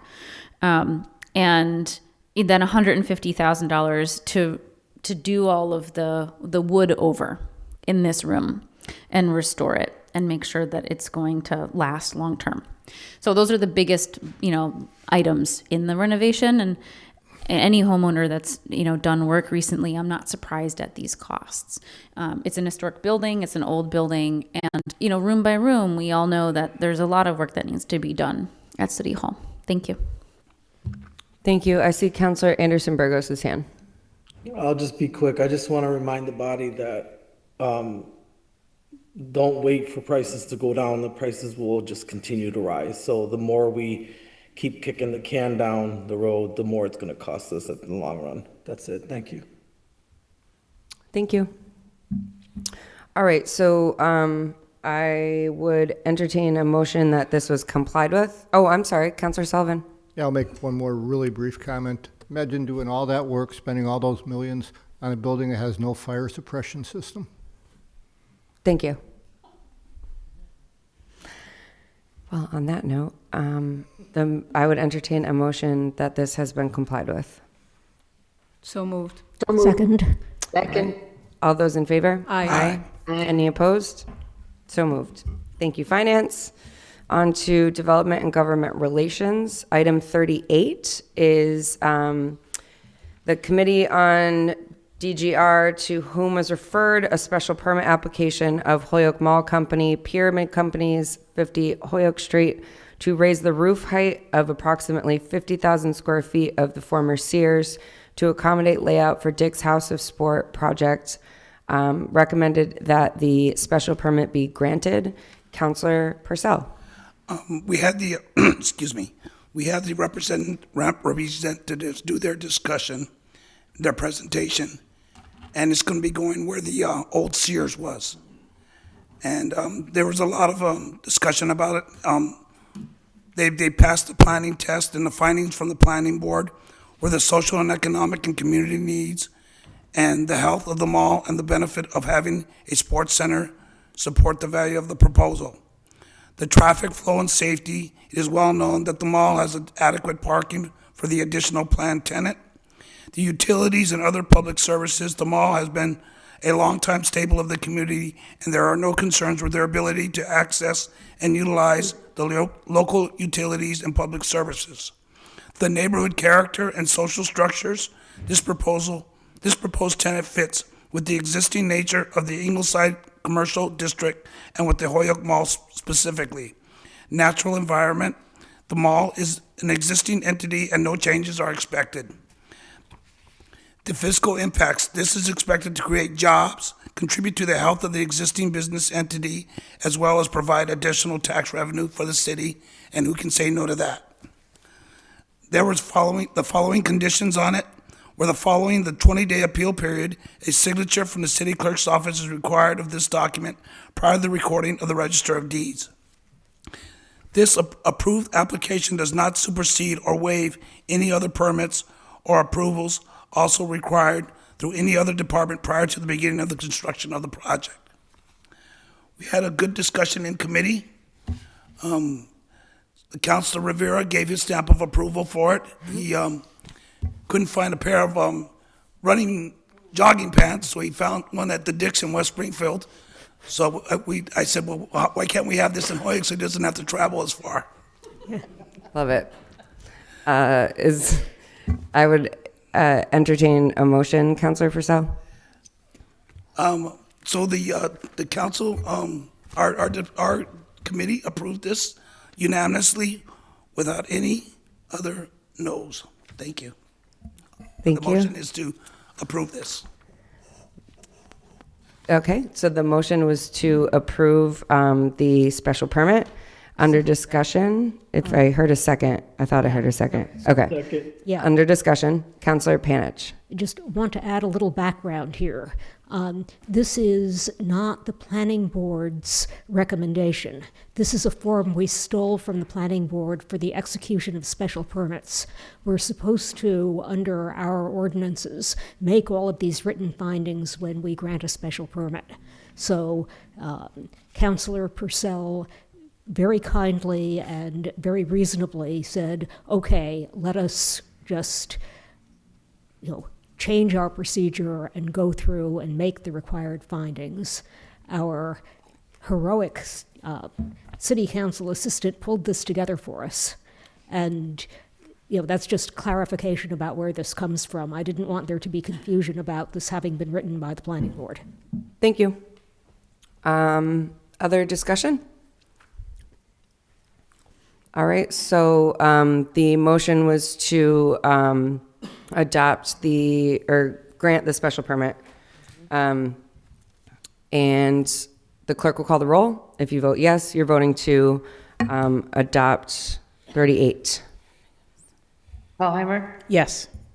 Bacon, Yes. Anderson Burgos, Yes. Devine, Yes. Graney, Yes. McGrath Smith, Yes. Masonette, Yes. Murphy Ramboletti, Yes. Panich, Yes. Purcell, Yes. Israel Rivera, Yes. Jenny Rivera, Yes. Sullivan. Yes. Unanimous vote. With that, you have passed item 38 and granted the special permit. Item 39 is from the Development Government Relations Committee, in order that the City Council approve the resolution for the Certified Housing Development Incentive Program project, including a local tax increment exemption agreement with 103 Lyman LLC for the downtown market rate housing development at 103-105 Lyman Street. It was recommended that the order be adopted. Councilor Purcell. The committee did ask that this be adopted. This is Eric Nakajima's first city council meeting, so he came in and presented Nice. from the OPED office with Mr. Digeff, I'm sorry. The project managers came on board with it. Mr. I have his name written here somewhere. They're the owners. They have several projects going on. One at Open Square, they did a project on High Street, and they did a project on Maple Street. And the project itself, if I can get to my notes,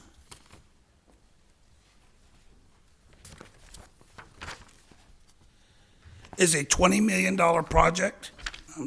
Yes, I think it is $20 million. I want to make sure.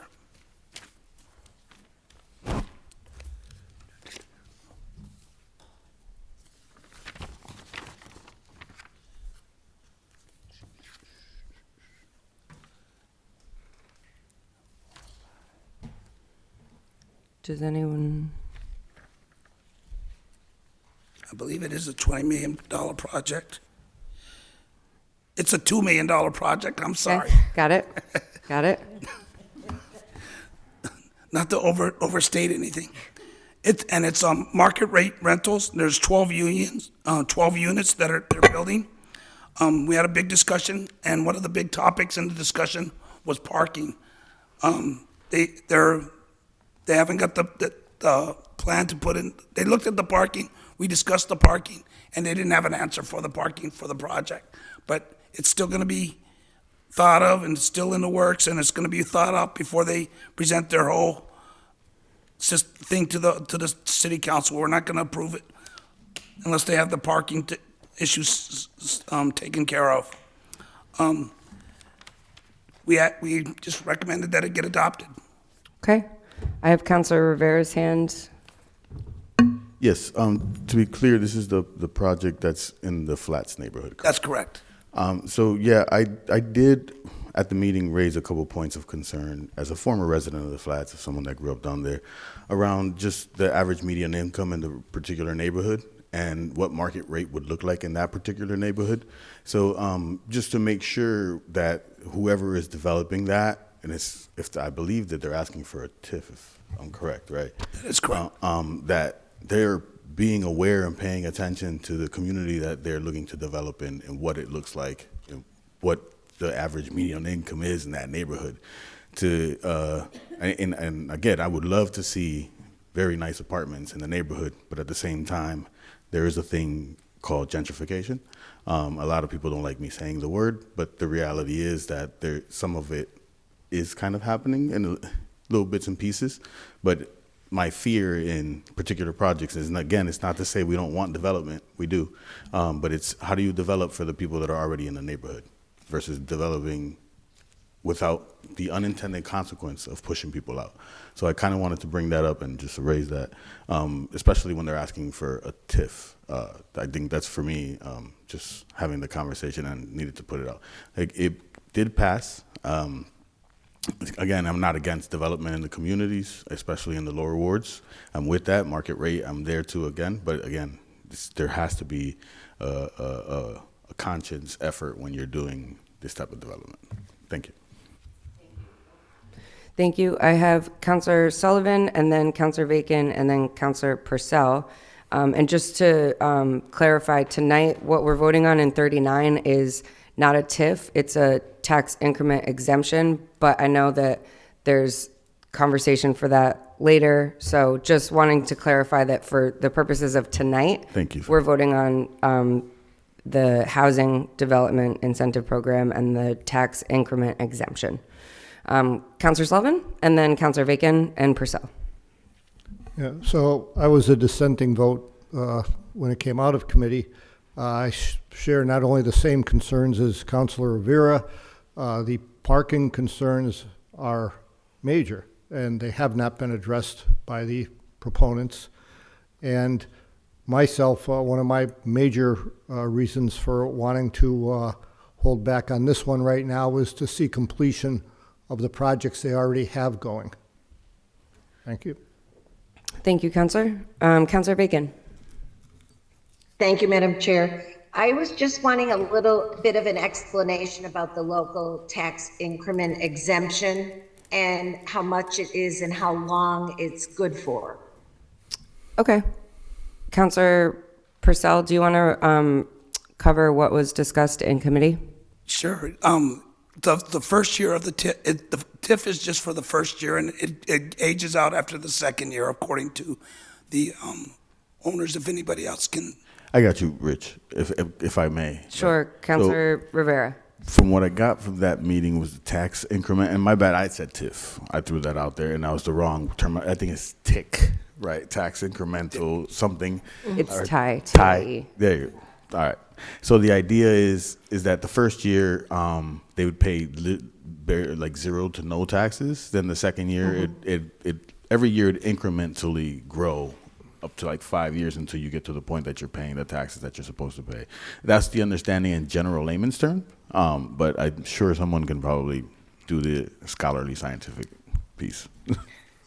No, I appreciate that. I just wanted to be sure it was similar to the ones I'm familiar with.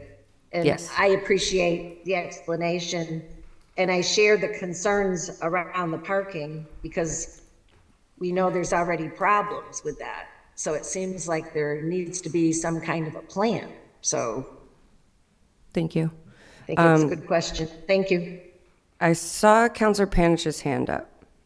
Yeah, small technical issue here. The way this particular program works, as I understand it, is that what is abated, and it is a 5-year period in this particular application, is not all of the taxes. They continue to be taxed on the current value of the property, but with each year that goes by, and what is abated is the value they're adding. Instead of being taxed on the full value added of the building once it is complete, it is like 1 year, I think it's 0, and the next year it's 20%, and after 5 years, it is back to the full taxable value of the property as completely rehabilitated. Thank you. So we're not getting 0 taxes out of That's this. correct. Thank you. Counselor McGrath-Smith. Thank you, Madam President. Right, so year one, 100% of the difference between their current taxes and the new assessed value is abated. So year 2 is 80%, year 3, 60%, year 4, 40%, year 5, 20%, year 6, 0%. So it just covers the difference in the new assessed value in terms of what they would be taxed. So that effectively gives them a couple of years to get the business going and settled and stable while they're then taking on an increased tax load for the property. Okay. Counselor Rivera. Thank you for the abated piece, because that didn't come out in the meeting. So I appreciate that, because that's the part that is important to know, that there is still taxes being paid. It's just whatever added value to whatever improvements were made. Thank you. Anyone else? All right. The motion was to, was there a motion, Counselor Purcell? I don't know if there was. Yes, the motion was to Have it adopted. adopt the committee report and approve item 39. The clerk will call the roll. If you vote yes, you are voting to adopt item 39. Dahlheimer, Yes. Bacon, No. Anderson Burgos, Yes. Devine, Yes. Brainy, No. McGrath Smith, Yes. Masonette, No. Murphy and Belletti, Yes. Hanich, Yes. Purcell, Yes. Israel Rivera, No. Jenny Rivera, Yes. Sullivan, No. 8 yeas, 5 nays. So with that, it does not pass.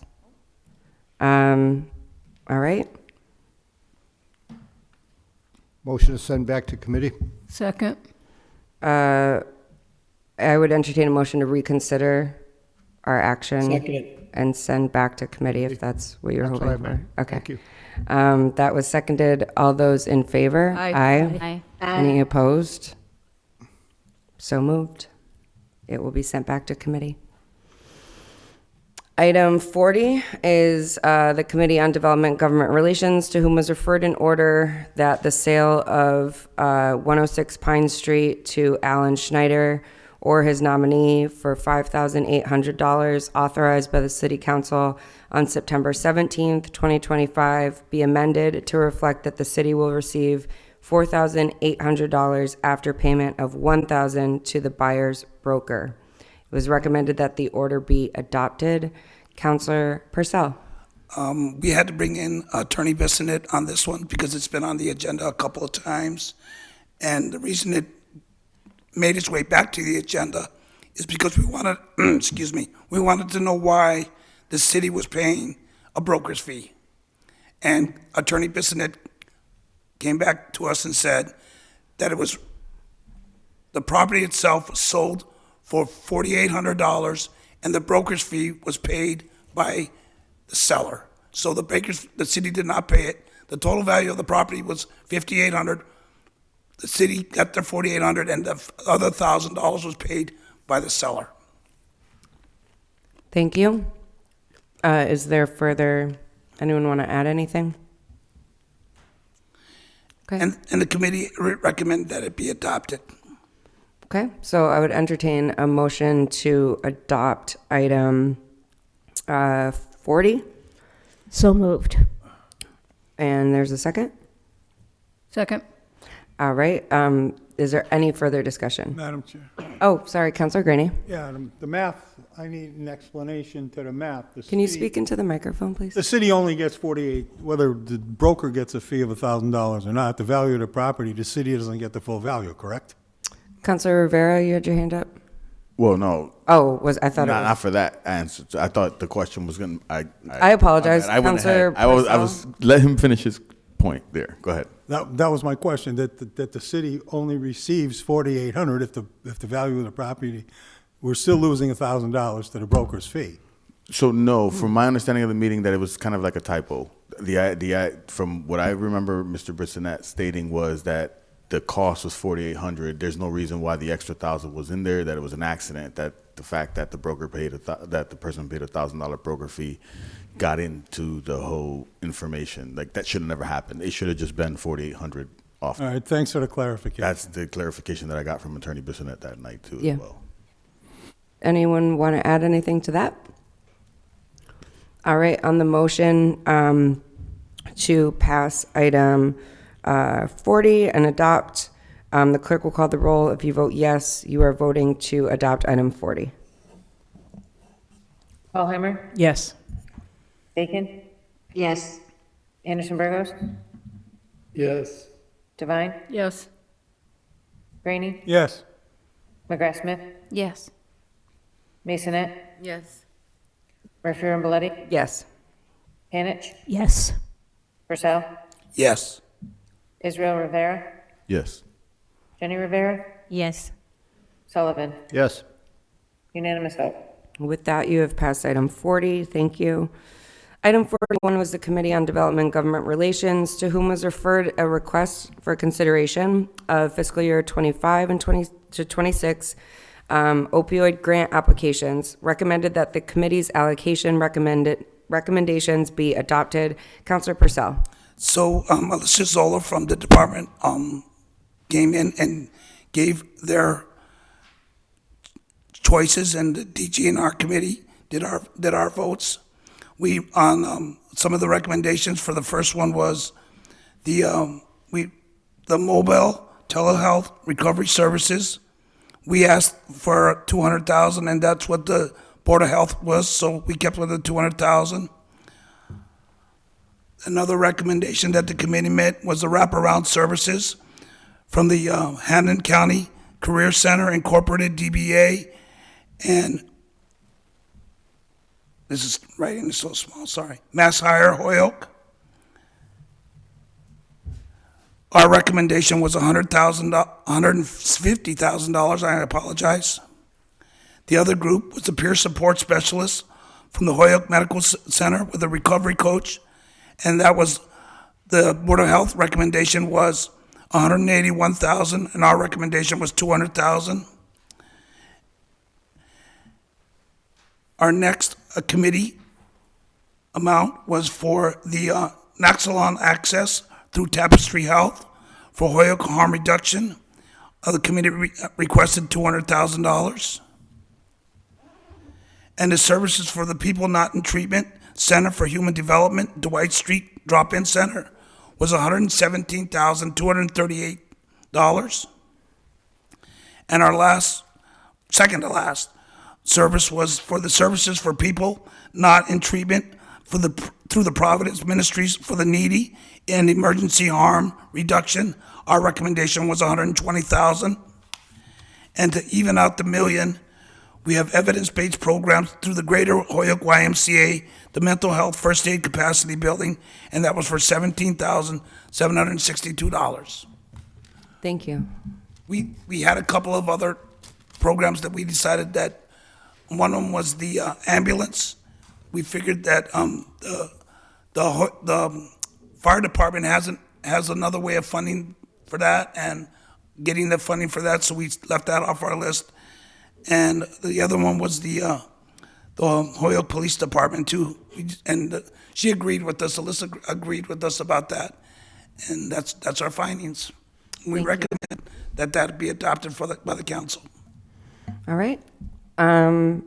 Is there any other discussion? I have Counselor Rivera.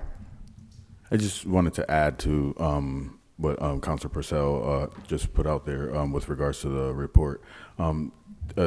That I would say that some councilors did have some trepidation in the beginning just to vote in general with regards to allocating the funding, just because of the way the process has rolled out just in general. But because we felt like we kind of had to take the step to vote to move the process forward and not continue to stall, we did kind of like try to align for the most part with the Board of Health, a lot of the decisions too as well, as Councilor Purcell outlined.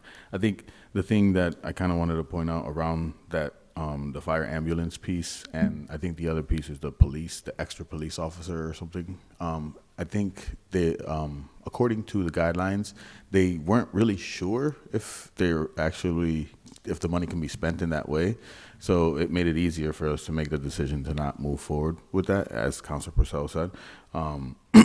But I think that all being said, in my opinion, this is just coming from Councilor Rivera, not the committee or any of that stuff. I think there is a huge space where councilors still don't fully understand how the process is working with the opioid settlement funds, and that in the future, if there's a way that we can work on developing some sort of process that makes more of a sense where for some of us to better understand the process and to go through that, I would call my fellow councilors to partner with me, I guess, to file in order to kind of get that done. Just kind of wanted to point that out. Thank you. Thank you, Counselor. I have Counselor Graney and then Counselor Panich. Just quickly, I won't spend much time. Is any of this money earmarked for salaries, or is it going to go directly to the people in need?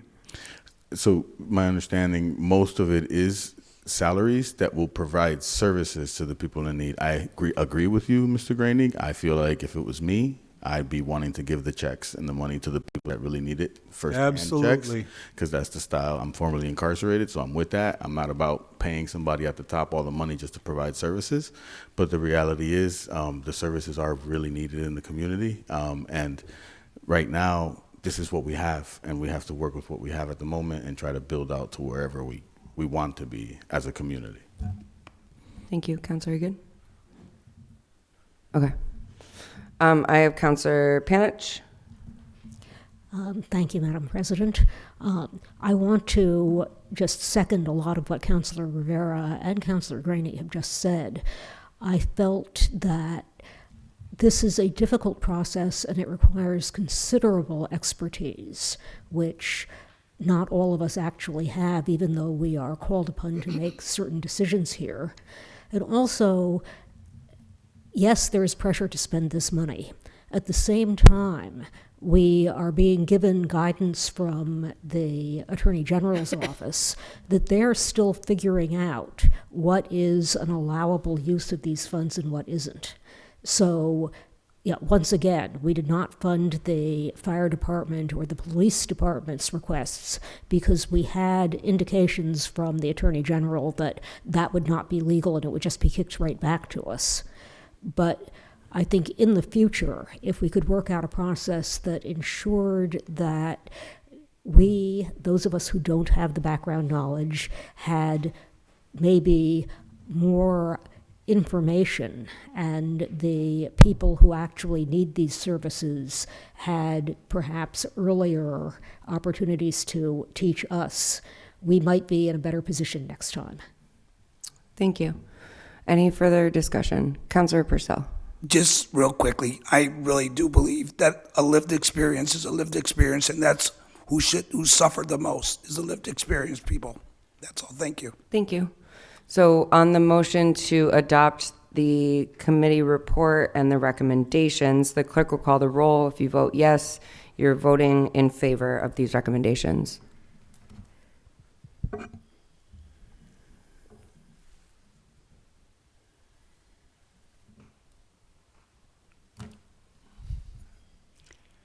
Hohenheimer, Yes.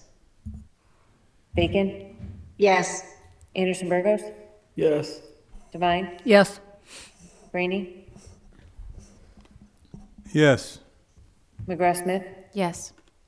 Masonette, Yes. Murphy Ramboletti, Yes. Panich, Yes. Purcell, Yes. Israel Rivera, Yes. Jenny Rivera, Yes. Sullivan. Yes. Unanimous vote. Thank you. With that, you've passed 41. Item 42 is the Development and Government Relations Committee, to whom was referred a request for reprogramming of 2025 CDBG funding, updated DGR recommendations for 2026 CDBG funding. It was recommended that the order has been complied with. Councilor Purcell? Yes. What my take was, our take was, the committee's take was, this is just a letter to informing us about the future, and that we're receiving the letter and the recommendations. And sorry, No, that's fine. I apologize. that's all. Thank you. Is there any other comments or discussion? So I would entertain a motion that this has been complied with. See you. Second. Thank you. Okay. All those in favor? Aye. Aye. Any opposed? So moved. 43 is the Committee on Development and Government Relations, to whom was referred a special permit application for a home occupation at 60 Westfield Road for a custom tailor shop. Recommendation that the application be given a leave to withdraw. Councilor Purcell. Yes, this has been on our agenda for a few meetings, at least since I've been the chair. And the applicant did not comply with the special message that they had to put in the newspaper for the hearing. And he didn't attend, and we have a leave to withdraw because of that. Okay. Councilor Devine? Yeah, if I could, will he be notified of this? And the reason I ask is because I frequently go by there, and he does have a sign up there above the door about custom tailoring and some other things. So I'm wondering if maybe the building department could go by and check it out. I think it's fine to give it leave to withdraw, but he still has signs up there. Okay. We can, I guess, notify the building department. Okay. So that would be a motion to give leave to withdraw and notify the building department. Yes, second, so moved, yep. Second. Thank you. Any further discussion? All right, on the motion, all those in favor? Aye. Aye. Any opposed? So moved. Thank you, DGR, all the committees. We're going to head into motions, orders, and resolutions, and as always... Madam President. Oh, I apologize. Sorry, Councilor Sullivan. Just I don't know if it's a point of order, what, on item 42, Yes. just out of caution here, the CDBG funding, it's HUD funding, and we're doing a reprogramming. Maybe we should have a roll call vote on that? I'm happy to do a roll call. I was just under the impression I didn't have to do it since it was more of just a letter notifying us. But if you, I'd rather be safe than sorry. We could, I would entertain a motion to reconsider our action on 42 and request a roll call vote. Second. So moved. Okay. On the motion to reconsider and still that it's been complied with, the clerk will call the roll. If you vote yes, you are voting for 42. Alheimer, Yes. Bacon, Yes. Anderson Burgos, Yes. Devine, Yes. Rainey, Yes. McGrath Smith, Yes. Masonette, Yes. Murphy Ramboletti, Yes. Panich, Yes. Purcell, Yes. Israel Rivera, Yes. Jenny Rivera, Yes. Sullivan, Yes. unanimous vote. Thank you. With that, you've passed 42. So now we'll head into motions, orders, and resolutions. As always, these are mostly, I think everything's going to be referred to committee unless we need to make a decision tonight. So we'll save the discussion for committee. Item 44 is filed by Councilors Tallheimer and Rivera, Israel Rivera. Order that in collaboration with Parks and Rec and the Office of Conservation and Sustainability, the existing garden at Laurel Park be evaluated for the possibility of being transformed into a pollinator garden, native species garden. Where would you just receive and send to Parks and Rec and Conservation and Sustainability? Sounds good to me. Okay. Madam Chair, May, What was that? can we incorporate DPW too? Because they're the ones that actually cut the grass. Sure. Fine by me, yeah. And DPW? It's All just right. pretty much not cutting the grass. Okay. So on the motion to send to Parks and Rec, Conservation, and DPW, all those in favor? Aye. Aye. Any opposed? So moved. 45 is filed by Councilors Tallheimer, Panich, and Purcell, that we invite the Veteran Services Department Director, Laddie Ruia, to an upcoming public safety meeting for a conversation highlighting the services they provide and render in Holyoke to support veterans, especially those dealing with PTSD. Send to public safety? All those in favor? Aye. Any opposed? So moved. 46 is filed by Councilor Bacon, ordered that the Holyoke Gas and Electric add a streetlight between 80 and 82 Meadowbrook Road as requested by residents in the neighborhood. Receive, adopt, and send to HG&E, please. Receive, adopt, and send to HG&E. Second. Oh, and Jeffrey let me know that it has to go to Board of Public Works as well. Well, that isn't what HG&E told me. Oh. Last time we got one, I was told directly that Oh. they have to go to the board as well. Councilor Bacon, he said the last time he was told that it had to go to the Board of Public Works. Okay, Do you want to send it just to be safe? sure. The one Rick did Yeah. a couple of months ago. Oh, it was a couple of months ago. Okay, I kind of remember that. All right, so send to HG&E and Board of Public Works. All those in favor? Aye. Aye. Aye. Any opposed? I All think right. those have to go to the mayor as well. And the mayor? Like, the streetlights have to go through the mayor as well. Okay, then we can send that to the mayor as well. All those in favor? Aye. Aye. Any opposed? Thank you. Don't want to forget anyone. All right, 47 is filed by Councilor Vacan, order that a written legal opinion be provided regarding the authority of the mayor to make a temporary appointment of treasurer when it is in direct conflict with our charter that calls for the city council to make a 3-year appointment of a qualified treasurer. Include in the opinion, should any appointment meet minimum qualifications for the position as established by ordinance. Also opine on the authority of the mayor to extend any temporary position beyond 60 days. We have now been in violation of our charter for over 1 year, and we should follow our charter until it is legally changed. Send to, Adopt and send to the law department and a copy to the mayor. receive, adopt, and send to the law department with a copy to the mayor. Second. All those in favor? Aye. Aye. Any opposed? No. Nay. All right. Send that over. 48 is filed by Councilor Vacan. Order that the city council appoint a qualified treasurer in accordance with our charter as voted in January 2025. The HR director posts the position with the minimum qualifications. The position has now been vacant since February 26. The 60-day appointment has expired. Receive and adopt and send to HR and a copy to the mayor.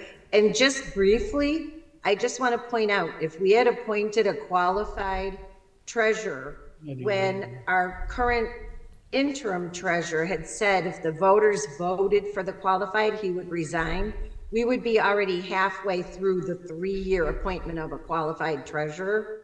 And I am totally acknowledging the goal of combining the treasurer collector. The treasurer has the highest qualifications in ordinance, and we could totally notify anybody seeking the treasurer position that it is the intention to combine treasurer collector. So I just really beg of us to do what we ask the voters to vote for and follow what is our local law. Thank you. Thank you. On the motion to send to HR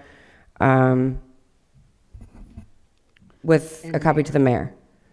Under discussion, Councilor Panich. Yes. I just want to point out that the motion I heard was to adopt this on the floor tonight without further discussion. And although I have no objection to it going to a committee and to continuing this apparently endless discussion, I am not prepared myself, and I don't think that this council should be prepared to adopt this order.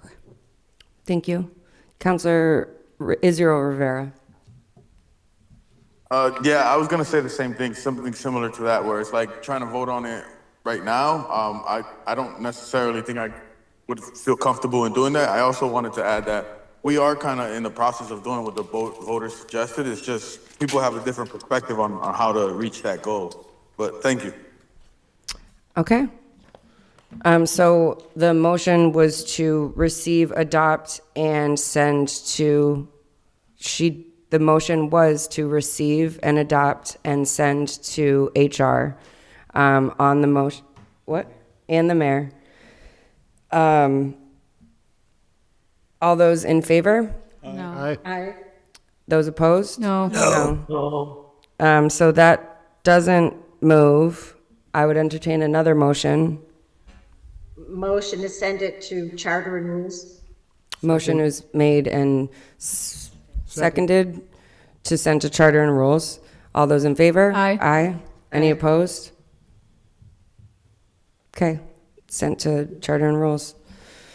49 was filed by Councilor Vacan, order that in accordance with section 86-95 of the Holyoke Code of Ordinances, 90-degree diagonal parking be established on the southerly side of Westfield Road at the 224 Westfield Road property, beginning at a point approximately 510 feet easterly of Bray Park Drive to a point 85 feet farther east. Send to ordinance.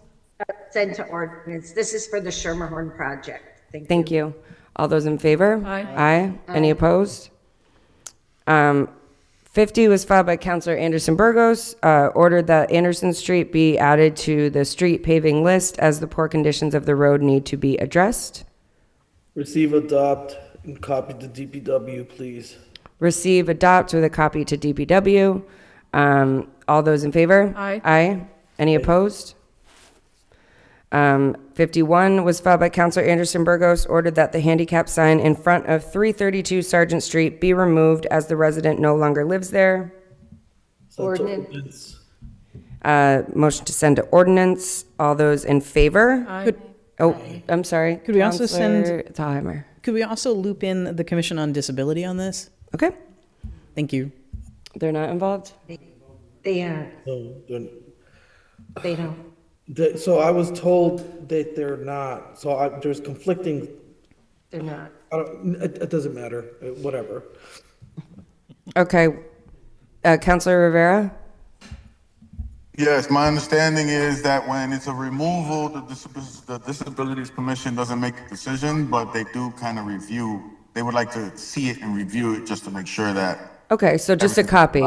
Yeah, just a Yeah. copy. I'm not asking for action, but it feels important to they don't loop actually- in. Yep. Yep, got it. Okay, so just a copy, just to loop them in for their awareness. Yep, okay. The motion was made and seconded to send to ordinance with a copy to DPW. All those in favor? Aye. Aye. Oh, sorry, a copy to the Disabilities Commission. All those in favor? Aye. Any opposed? Okay.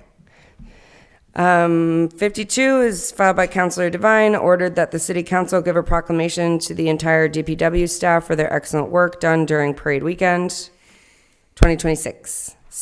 Motion to receive and do the proclamation. Motion to receive and do the proclamation. So all those in favor? Aye. Aye. Any opposed? I think it's a joint from all city councilors. Yeah, I think it's understood. It's from everyone, so we can coordinate that and let everyone know when that happens. We can go to them. I don't want to make them come in here unless you really feel strongly. Let's see. Okay, so 53 was filed by Councilor Devine, order that the Planning Board and Planning Department submit all minutes of all discussions of the proposed changing of certain zones that will be discussed on April 14th, 2026. Please submit these minutes prior to April 14th, 2026, and send a copy to the Law Department. Motion to receive and send, have the minutes sent to the ordinance committee. So Second. send to the Planning Board and the Planning Department with a copy to Ordinance. the Ordinance Committee. Under discussion, Councilor Panich. Yes, thank you. I just wanted to ask Councilor Devine if there was any possibility of clarifying what she's looking for here. And the issue is that the comprehensive plan has been under discussion in Planning Board and OPED now for, I think that the launch was 2023, late 2023. So there are these specific final discussions that led to the package in front of you, but there's also years' worth of minutes that relate tangentially to zone changes, as opposed to specific zone changes, here's the package. And I think just because planning is always under time pressure, if you're not looking for everything from the past 3 years, if we could just refine it and only ask them for what's immediately relevant, I'm sure they would be grateful. Councilor Devine. Yeah, I think that, you know, when people receive that letter, and some of it several pages long with very, very confusing, and that's why I was looking for the minutes of, from the planning board and the planning department to just see when they started talking about this, what they had to say, that type of thing. If it's something that we don't need, fine, but people are very confused about the letters, and I'm using that term loosely, letters that they received about their property. Yep. Yeah. And just, Yes. yes, I So want to hold on, I've got like 5 people in the queue, and this is slowly turning into But I understand that Counselor Panish is just trying to get some clarification on what is actually being requested. And I do recognize that there is a lot of confusion, which is, I don't know if the minutes from the meetings being provided is the solution, but I can see where you're coming from. So I want to give everyone an opportunity to weigh in, and then I'll come back. So I have Counselor Bacon, Counselor Graney, and then Counselor Panish. Thank you, Madam Chair. I'd like to sign on to this order, and I would note that the proposed zone changes have been put forth in support of the plan, but we don't yet have the plan in the final form before us. So I think we need the minutes, because when I looked at the October minutes, they're referring to previous minutes, and if you don't have those, you don't really know what they're saying. So I think we really, in the interest of open meeting law, we need all of the minutes that are pertaining to this 60-page zone change proposal in front of us. Thank you. Thank you. I have Counselor Graney and then Counselor Panish. Secondly, I'd like to sign on to this as well. There's a substantial amount of money that's being spent on this that's out there for certainly full-page ads in the Holyoke Sun, printing costs, postage costs, and everything else.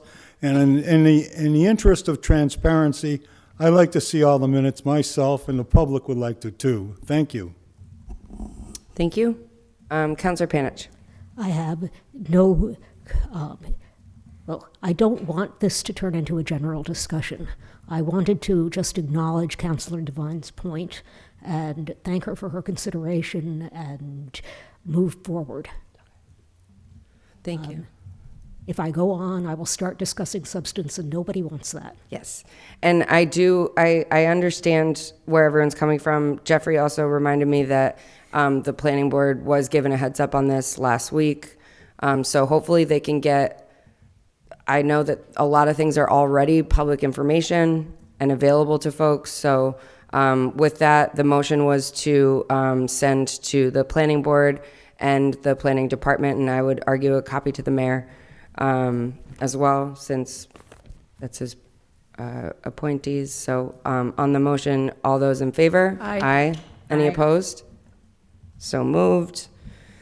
Do you want to suspend the rules and take 54 through 58 together as a package and send? Yes, make a motion to suspend the necessary rules and send those to finance.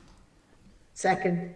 Motion was made and seconded to suspend the rules and send items 54 through 58 to finance. I will read them into the record briefly. They're all transfer requests, and 54 is for $3,150 from clothing reimbursement and supplies to pay and clothing allowance. 55 is a transfer request for $9,750 from Auto Temp Co-op and EVT mechanic to motor vehicle fuel, R&M vehicles, tool reimbursement, supplies motor vehicles. 56 is a transfer request for $10,500 from pay building custodian to R&M buildings and grounds. 57 was a transfer, that we accept the grant for the United States Environmental Protection Agency, $2 million, 25% match waived. And 58 is a transfer request for $4,200 from education and training to out-of-state travel. The motion was to send to finance. All those in favor? Aye. Aye. Aye. Any opposed? So moved. 59 is filed by Councilor McGrath Smith, ordered that TJ Plant, Rory Casey, and other relevant financial officers be invited into the Finance Committee to give a detailed update on the work done so far to reconcile our accounts for the last 3 years and implement the structural and procedural changes outlined in the Municipal Modernization Act. Sent to Finance? Yes, ma'am. All those in favor? Aye. Any opposed? 60 was filed by Councilor McGrath Smith, ordered that the purchase price for the property located at East Hampton Road be reduced from $7,500 to $4,500 in light of the survey costs incurred by the abutter since the agreed upon price. See attached letters from the abutter and her lawyer. Send to DGR. All those in favor? Aye. Any opposed? So moved. 61 was filed by myself, ordered that the City Council approve the amendment to the special tax assessment agreement with Valley Mall LLC for the development that is occurring at their 4 North Bridge Street property. The special tax assessment agreement was originally approved by the City Council September 5th, 2023, which is attached. Send to Development Government Relations. All those in favor? Aye. Any opposed? 62 is filed by Councilor Purcell, order that handicap parking sign located at 14 to 16 School Street be relocated closer to the driveway, switching it to where the no parking and speed limit sign is. Send to ordinance and a copy to DPW Yes, please. and That's it. Disabilities Disabilities Commission. Commission. Sure. Okay. Councilor Purcell? Just as a point of order, point of information, the DPW's already been there, and they're going to do more extensive work there. They're going to paint lines Okay. because it's a real dangerous area, School Street, as you go on. Yeah. That's a really bad area, and there's a lot of work that's going to be done there. Okay, thank you. Councilor Sullivan? Just before we adjourn, I'd like to make a motion to reconsider one item. Okay. So can we do 60, let's do 62 and 63, and then I'll come back to you. Okay. 62 is send to ordinance and a copy to DPW, all those, and the Disabilities Commission. All those in favor? Aye. Aye. Any opposed? 63 is filed by Councilor Purcell, ordered that a handicap sign be installed at 186 Pine Street. Send to ordinance? Yes, please. Okay. And the Disabilities Commission. Sorry, I'll get there. And DPW. And the DPW. And DPW. I will get there. All those in favor? Aye. Any opposed? So moved. Councilor Sullivan? Yeah, I would like to make a motion to reconsider our action on number 48. And the reason is the voters of Holyoke eliminated the treasurer as an elected position. The order before us, right, is that we appoint a qualified treasurer in accordance with our charter. In accordance with our charter. Now we're talking about sending it back to charter and rules, all right? The order is asking for nothing more than the HR director to post the position. It has not even been posted.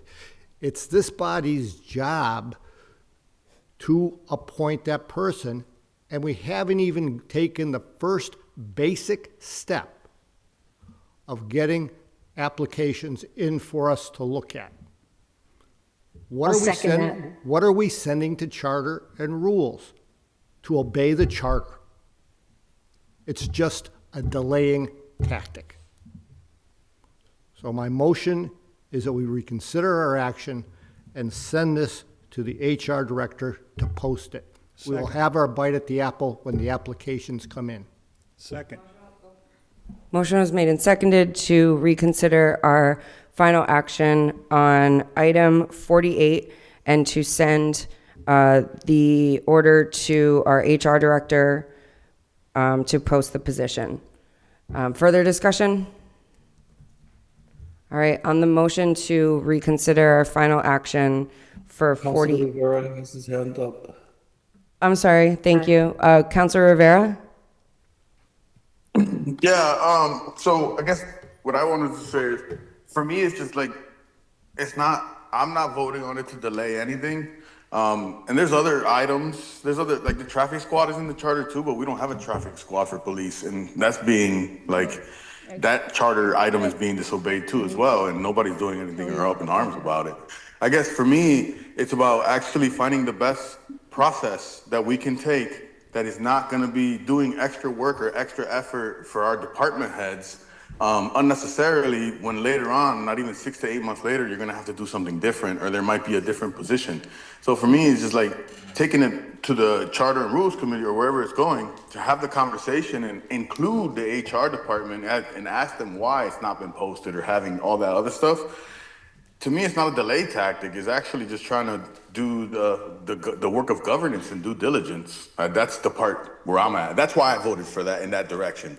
Has nothing to do with delay. Just wanted to clarify that. Thank you. Thank you. I see Councilor Bacon's hand.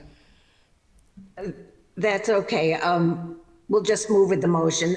I'm just trying to do the will of the people that we asked them to come out to a special election for. And our current appointed treasurer said he would resign if the people voted for an elected qualified treasurer. We unanimously approved the qualifications for treasurer, which we're not just ignoring our charter, we're ignoring the ordinance we just voted on within the last year. I just urge my colleagues, this is our job.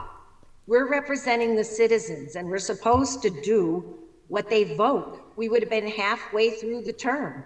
And this is a 3-year appointment. It's not going to take away the power from the CAFO. Thank you. Thank you. All right. On the motion to reconsider our final action and send item 48 to the HR director, all those in favor? Aye. Aye. Those opposed? No. No. I'm going to need a roll call vote. I genuinely don't. Oh, Brenna had to dip off, so I'm going to have to do it. Hold on. I got one. Thank you. Oh, it's got old counselors. Hold that thought. I wasn't expecting to have to. All right. Starting with Tallheimer. Nope. Bacon. Yes. Sullivan. Or no, I'm sorry. Anderson Burgos. No. Devine. Yes. Graney. Yes. McGrath Smith. No. Masonette. She's not here. Or is she on Zoom? She was on Zoom. Okay. Murphy Romboletti. No. Panich. No. Purcell. No. Israel Rivera. No. Jenny Rivera. No. Sullivan. Yes. 4 yeas and 1, 2, 3, 4, 5, 6, 7, 8. 8 nays and 1 absent. You need 9 votes to reconsider final action. So that does not pass. Motion that, to adjourn. Motion Second. to adjourn, seconded. The voters remember. Oh, thank you. I'll All those in remind them. favor? Aye. Aye. Aye. Aye. Thanks, everyone. Have a good night. Good night.